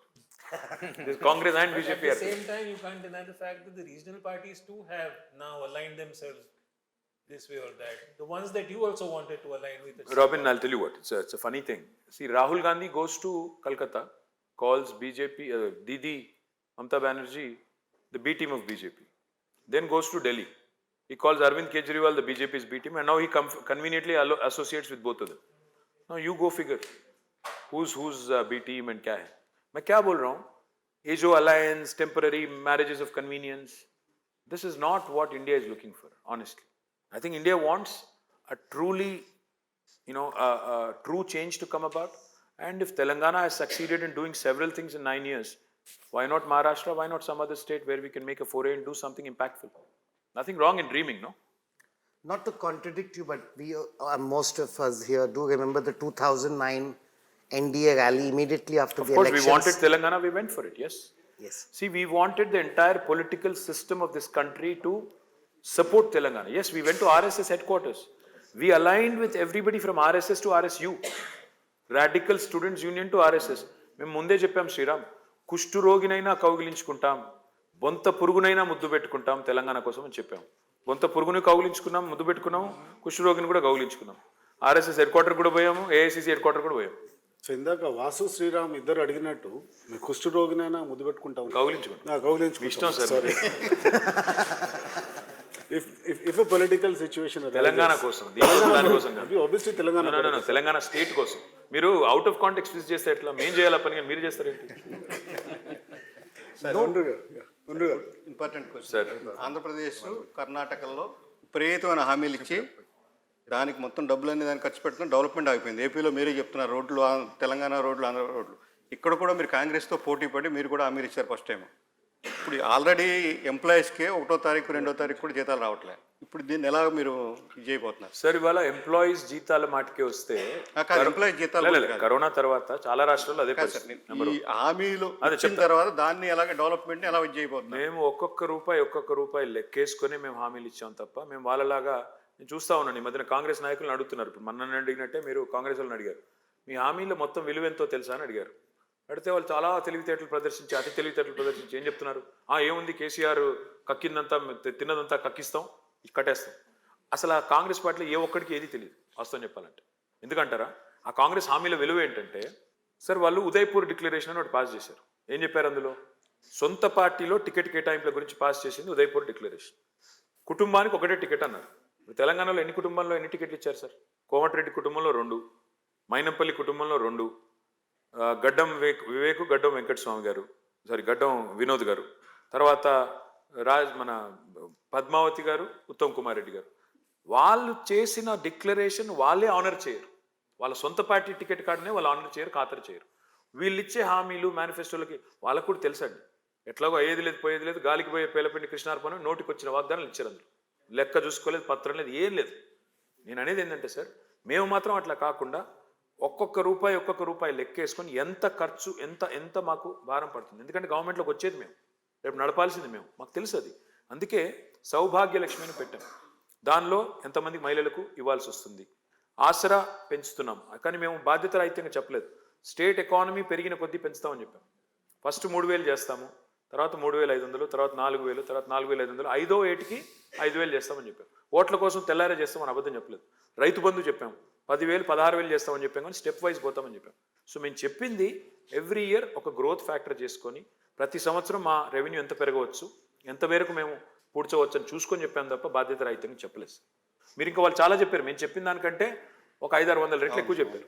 కానీ మేము అన్నిట్లోకి పోలేదు. We didn't go into that option. Vijay sir, తెలంగాణకు సంబంధించి ఎక్కువ మంది సిట్టింగ్లకి ఈసారి, అంటే మోస్ట్ ప్రాబ్లీ దాదాపు 10-15 తప్పిస్తే ఎక్కువ మంది సిట్టింగ్లకు ఇచ్చారు. ఆ సిట్టింగ్లకు ఇవ్వడం వల్ల ఏమైనా ప్రతిబంధకం అవుతుందా, లేదా మీకు ఆయన అడ్వాంటేజ్ ఉందా? చూసి బోర్ కొట్టిన మొహాలు అంటారా ఎట్లా? అంటే చాలా కాన్స్టిట్యున్సీలలో అంటే 2 టర్మ్స్కే మేము బోర్ కొడితే మరి కాంగ్రెస్ వాళ్ళు 11 టర్మ్స్ భరించారు కదా.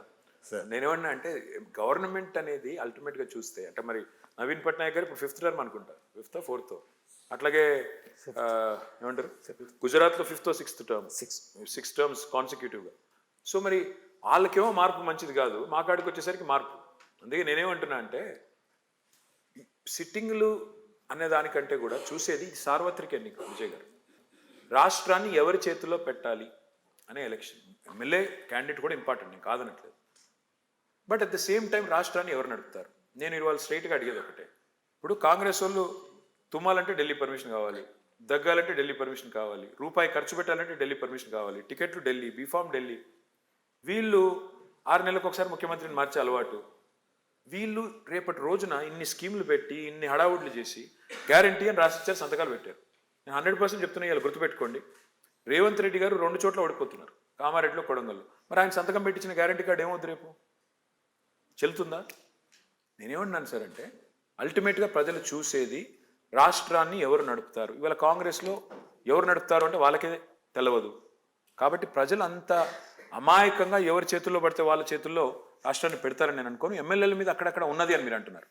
బట్ అల్టిమేట్గా చూస్తే మాత్రం మా ఎమ్మెల్యేలు కూడా ఇవాళ బేసిక్స్ అన్నీ చేశారు. డ్రింకింగ్ వాటర్ అయింది, పవర్ అయింది, రోడ్స్ అయినాయి, అగ్రికల్చర్ బాగా ఉంది. చిన్నవి ఉంటాయి అక్కడక్కడ ఇష్యూస్. అవి మేము ఊహించేది, ఆశించేది ఏంటంటే అవన్నీ చిన్నవి అంటే సర్దుకుంటాయి. మాకు కావాల్సింది 51% ఓటు. మిగతా 49% కొద్దిగా అటు ఇటు ఇటు అటు అయినా 51% రావాలి. 30 మంది దాకా ఎమ్మెల్యేల మీద ప్రజల్లో బాగా వ్యతిరేకత ఉంది. అట్లాంటి అయితే కాంగ్రెస్ మీద ఎంత ఉండాలి?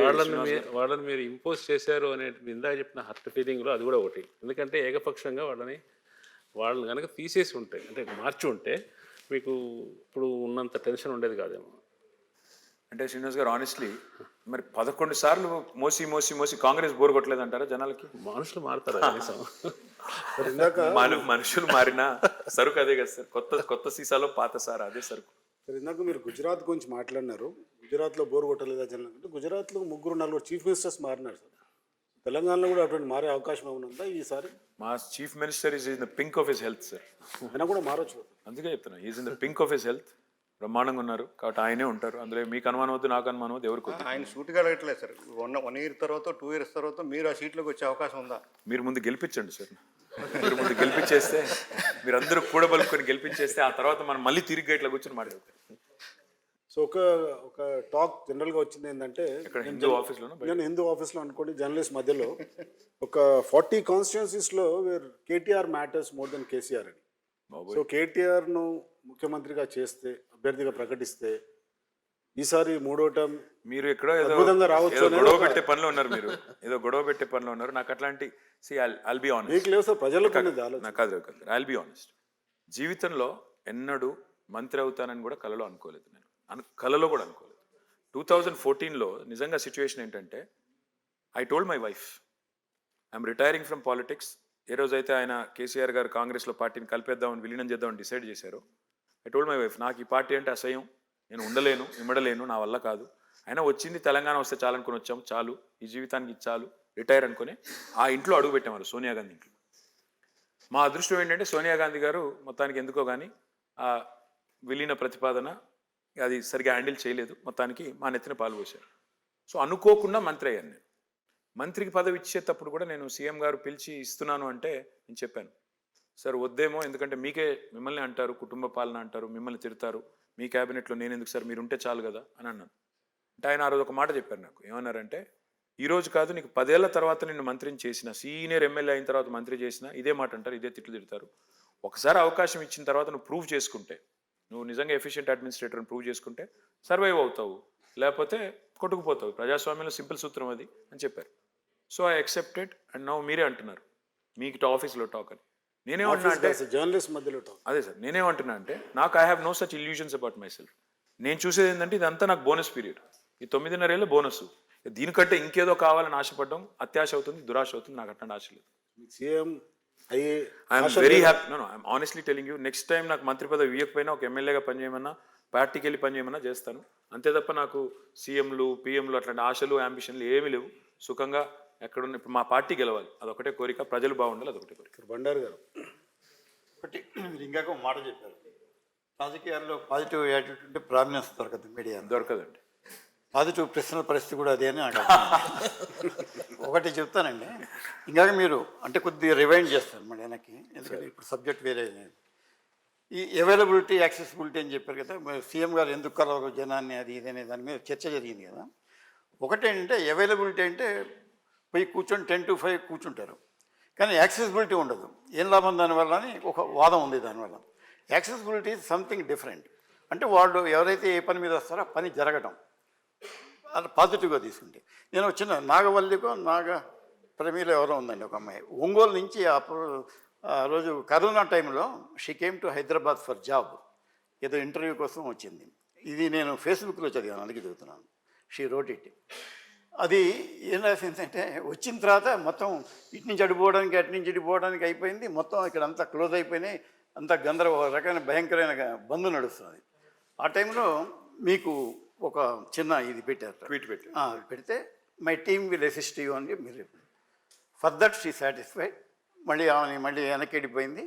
తర్వాత అంతా రాసింది. నేను చెప్పేది ఏంటంటే, గవర్నమెంట్ స్పందించే గుణం ఉంటే నన్ను కలిసాడా లేదా అన్నది ముఖ్యం కాదు అనేది నా ఉద్దేశం. కానీ ఎట్ ది సేమ్ టైం జనంలో, ఒక సాధారణ జనంలో ఏముందంటే, మామూలుగా ముఖ్యమంత్రి గారి దగ్గరికి పోయినాం, మంత్రి గారి దగ్గర పోయినాం, ఎమ్మెల్యే దగ్గరికి పోయినాం, కలెక్టర్ దగ్గరికి పోయినాం, ఒకసారి కలిస్తే సగం అసలు సమస్య పరిష్కారం కాకపోయినా సరే సంతృప్తిగా ఇంటికి వెళ్ళిపోతాడు. ఇది ఒక భారతీయ భారతీయుల్లో ఉన్నటువంటి సాధారణ సగటు జనంలో ఇది ఉందన్నమాట. అలా కాకుండా పని కావడం ఒకటే ముఖ్యం కాదు, పని అయినట్టుగా కనిపించేటట్టు కూడా కొంత చేయాలి, కొంత నాటకాలనండి ఇంకోటి అదేమన్నా కాస్త తగ్గటం వల్ల ఈ రకమైన నెగిటివ్ ప్రచారం వచ్చింది. చేద్దాం సార్, మరి నెక్స్ట్ టైంలో పెట్టేద్దాం, ప్రజా దర్బార్ పెట్టేద్దాం, మీరు అన్నట్టు చేద్దాం, మాకేం ఇబ్బంది లేదు. ఎందుకంటే అల్టిమేట్గా మీరు అన్నది కరెక్ట్, పని అయిందా లేదా, అసలు డెలివరీ జరుగుతుందా సర్వీసెస్ అనేది ఒక పాయింట్. అయితే మీరు అన్నారు yes, to be fair is one thing, to appear to be fair is another thing.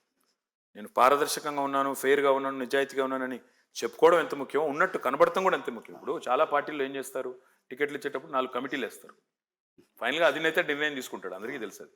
But అదొక ప్రాసెస్ చేస్తారు, చేసి ప్రజాస్వామికంగా కనబడే ఒక ప్రయత్నం. అల్టిమేట్గా మాత్రం జరిగేది మళ్ళీ ఏది జరగాలో అదే జరుగుతుంది. కానీ నేను అనేది ఏంటంటే, మీరు అన్నది కరెక్ట్ కూడాను. ఆ అహం ఏదైతే ఈగో సాటిస్ఫాక్షన్, కొద్దిగా ఈగో మసాజ్, నన్ను పట్టించుకున్నారు, నేను వెళ్ళినప్పుడు కలిశారు. కానీ ఇంకొకటి ఇందులో డేంజర్ కూడా ఉందండి. నేను చూసింది, ఇప్పుడు నాకు 2-3 సార్లు ఎదురైంది అనుభవం. మీరు చెప్పే రోజులు కొద్దిగా వెనకాల రోజులు, ఇప్పుడు రోజులు ఎట్లా మారినాయంటే, అప్పుడప్పుడు వచ్చి దరఖాస్తు ఇచ్చారు, మళ్ళీ 2వ సారి కలిసామనుకోండి, 3వ సారి కలిసామనుకోండి, సార్ నీకు 3 సార్లు ఇచ్చినా సార్, ఇంక ఇల్లు లేదు సార్ అంటారు. 3 సార్లు ఇచ్చినా సార్ ఇప్పటికి. నేను అంటాను, సార్ 3 సార్లు కాదు బాబు, నువ్వు పని మనదనుకున్నప్పుడు, పని నాదనుకున్నప్పుడు 3 సార్లు ఇచ్చినా 4 సార్లు ఇచ్చినా మీరు కొద్దిగా వెయిట్ చేయాలి బ్రదర్. ఎందుకంటే అక్కడ బంతి భోజనం లాగా, బంతి భోజనంలో అన్నీ ఒకసారి రావు, ఒకరి తర్వాత ఒకరికి వస్తుంది. దయచేసి అర్థం. సో ఆ ఇంపేషన్స్ కూడా ఉందండి. మీరు అన్నట్టున్నారు కదా, ఒకసారి ఇస్తే సంతృప్తి పడి సగం పోతారు. నో, అట్లా లేదు, అది ఇంకా పెరుగుతుంది రోజు రోజుకి. There's an old saying about power, and it is, if you do not have a place at the table, you are on the menu. You are either at the table or in the menu.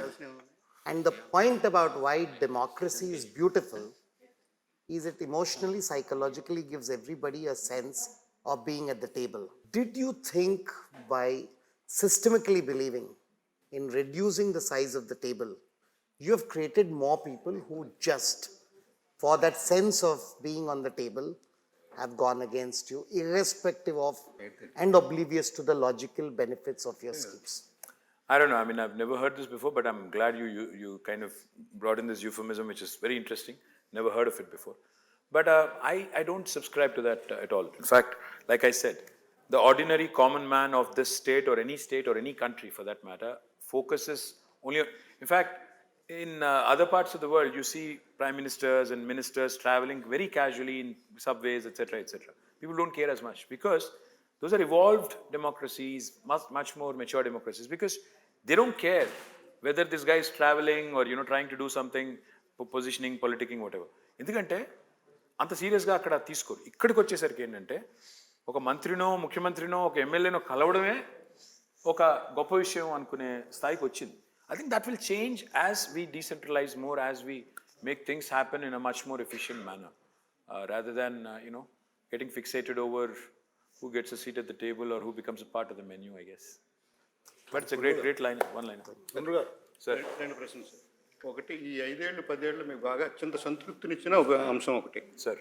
2, జర్నలిస్టులకు సంబంధించి Congress party రకరకాల హామీలు ఇచ్చింది sir. ఏ వర్గంలో అయితే విపరీతమైన పూర్నెస్ ఉందంటే జర్నలిస్టులే. మొన్న మా కవాడిగూడ రిపోర్టర్ 30 ఏళ్ళ నుంచి పనిచేస్తున్నాడు. అతను 2 years బాగా ఇబ్బంది పడి ఆర్థిక సమస్యలు రకరకాల ఊరేసుకున్నాడు. మీ మేనిఫెస్టో చూస్తే జర్నలిస్టులకి దాదాపు ఏమీ లేవు. కాంగ్రెస్ వాళ్ళు మా పెన్షన్ ఇస్తామన్నారు, అది చేస్తాం, ఇది చేస్తున్నారు. మీరు వచ్చిన తర్వాత ప్రత్యేకంగా దీనికి ఏమైనా ప్రణాళిక ఉందా? నరసింహరావు గారు, 2వ క్వశ్చన్ మొదటి చెప్తాను నేను. జర్నలిస్టులకు మా మేనిఫెస్టోలో సీఎం గారు అనౌన్స్ చేసే రోజు చెప్పారు, హెల్త్ ఇన్సూరెన్స్ స్కీమ్ తెస్తామని చెప్పారు. దాంతోపాటు 2 BHK గురించి చెప్పారు, దాంతోపాటు సిలిండర్స్ గురించి కూడా చెప్పారు. చెప్పిన రోజు చెప్పారు. తర్వాత మీరు డెఫినెట్గా ఇంకా ఏం చేయొచ్చు అనేది కూడా ఆలోచించవచ్చు. ఎందుకంటే మేము మేనిఫెస్టోలో చెప్పని 100 పనులు చేసాం. మేనిఫెస్టోలో చెప్పినవి చేశాము, చెప్పనివి కూడా 100 పనులు చేశాం. మిషన్ కాకతీయ చెప్పలేదు, దళిత బంధు చెప్పలేదు, రైతు బంధు చెప్పలేదు, కళ్యాణ లక్ష్మి చెప్పలేదు, ఇవన్నీ చేశాం. మొదటి ప్రశ్న మీరు ఏదైతే అడిగారు, పర్సనల్గా సంతృప్తినిచ్చిన ప్రోగ్రామ్, నాకు బాగా గుర్తున్న సందర్భం 2009లో నేను మొదటిసారి ఎమ్మెల్యే గెలిచాను సార్. నేను రాజకీయాల్లోకి వచ్చి 17-18 ఏళ్ళు అయింది. One of the most vivid memories నాకు మనసులో నిలిచిపోయింది ఒకటి ఏంటంటే, అప్పుడు నాదెండ్ల మనోహర్ గారు స్పీకర్. అప్పుడు మమ్మల్ని అందరినీ ఒక బస్సులో తీసుకొని ఆయన ఈ మునుగోడు ప్రాంతానికి తీసుకెళ్ళారు. అందరం వెళ్ళాం. అప్పుడు గుత్తా సుఖేందర్ రెడ్డి గారు ఎంపీగా ఉన్నారు, రాజగోపాల్ రెడ్డి ఎంపీ అనుకుంటా. అప్పుడు అందరం ఒకటే బస్సులో వెళ్ళాం. ఆ ఖుదాబక్షపల్లి అనే ఊరు, అక్కడికి వెళ్ళిన తర్వాత, ఆ మండలానికి వెళ్ళిన తర్వాత, అక్కడ ఫ్లోరోసిస్ విక్టిమ్స్ని చూస్తే మనిషి అనే వాళ్ళు ఎవరైనా కరిగిపోతారు. వాళ్ళ బాధలు అలా చెప్తుంటే, ఆ రోజు మేము ఎందుకు వెళ్ళామంటే అధ్యయనం కోసం వెళ్ళాం. ఫ్లోరోసిస్ అధ్యయనం కోసం స్పీకర్ గారి ఆధ్వర్యంలో పోయాం. ఆ రోజు నిజంగా కొంత లోపల మనసు గాయపడి, ఎవరైనా మనిషి అనేవాడు బాధపడతాడు, నేను కూడా బాధపడ్డాను. అత్యంత సంతృప్తినిచ్చే విషయం ఏంటంటే తర్వాత మేము తెలంగాణ వచ్చిన తర్వాత నేను మంత్రి అయ్యాను, అది కూడా గ్రామీణ నీటి సరఫరా మంత్రి అయ్యాను. మా సీఎం గారు అడిగారు ఎక్కడ పెట్టాలి పైలాన్, నేను చెప్పాను మునుగోడులోనే పెట్టాలి అని చెప్పి చౌటుప్పల్లో నేను దగ్గరుండి ఆ పైలాన్ను సీఎం గారితో ఆవిష్కరించి అక్కడ నీళ్ళు ఇచ్చినప్పుడు I think that's the best feeling. అంటే పవర్ అనే దాన్ని నువ్వు మంచి కోసం వాడగలిగే శక్తి ఉన్నప్పుడు, ఆ అవకాశం వచ్చినప్పుడు you are thankful, eternally grateful and it truly delights. అంశాల స్వామి అయిన తమ్ముడు ఆయన ఇంటికి పోయాను, ఇల్లు కట్టించాను, ఇంటికి పోయాను. ఇంటికి పోయి ఆయన ఇంట్లో భోజనం చేస్తుంటే ఆ పిల్లోడు కళ్ళల్లో ఆనందం, అది మీరు ఎన్ని కోట్లు పెట్టినా ఆనందం మీరు కొనలేరు, అంత చిన్న విషయం. అదే స్వామిని తీసుకెళ్లి ప్రధానమంత్రి వాజ్పేయి టేబుల్ మీద పడుకోబెట్టారు. అదే స్వామి ఇవాళ ఇంట్లో ఆయన నీళ్లు ఆయన ఇంటి ముందు వస్తున్నాయి. ఆ ఆనందం ఫ్లోరోసిస్ నిర్మూలన జరిగిన తర్వాత అది that is the best in the last 9.5 years. So my simple question, what will you be doing on December 1st and 2nd? And if you win, is there any party planned for this gathering? So I'll take the second question first. Yes, I promise you a party when I win, not if I win, but when I win, I promise you a party, all of you, this very room, we can come back and celebrate. I'm happy to do that. Now, December 1st and 2nd, what I'll do is, probably I'll sleep on 1st for a bit, and 2nd I'll have to go back and plan for my polling, counting agents and things like that. So I'll have to do a lot of conference calls, go physically, meet some people, make sure that everything is in order, etc., etc. And my opponents don't hack machines, etc., etc. They're prone to do that also. Quite capable. Just in case you are short. Just in case you are short. I'm tall enough. I'm 5'10". Pardon? I'm tall enough. I'm 5'10". Okay. No, I'm saying just in case you are short of majority. You have two options. One is MIM, one is BJP. Which one would you take? You won't take both.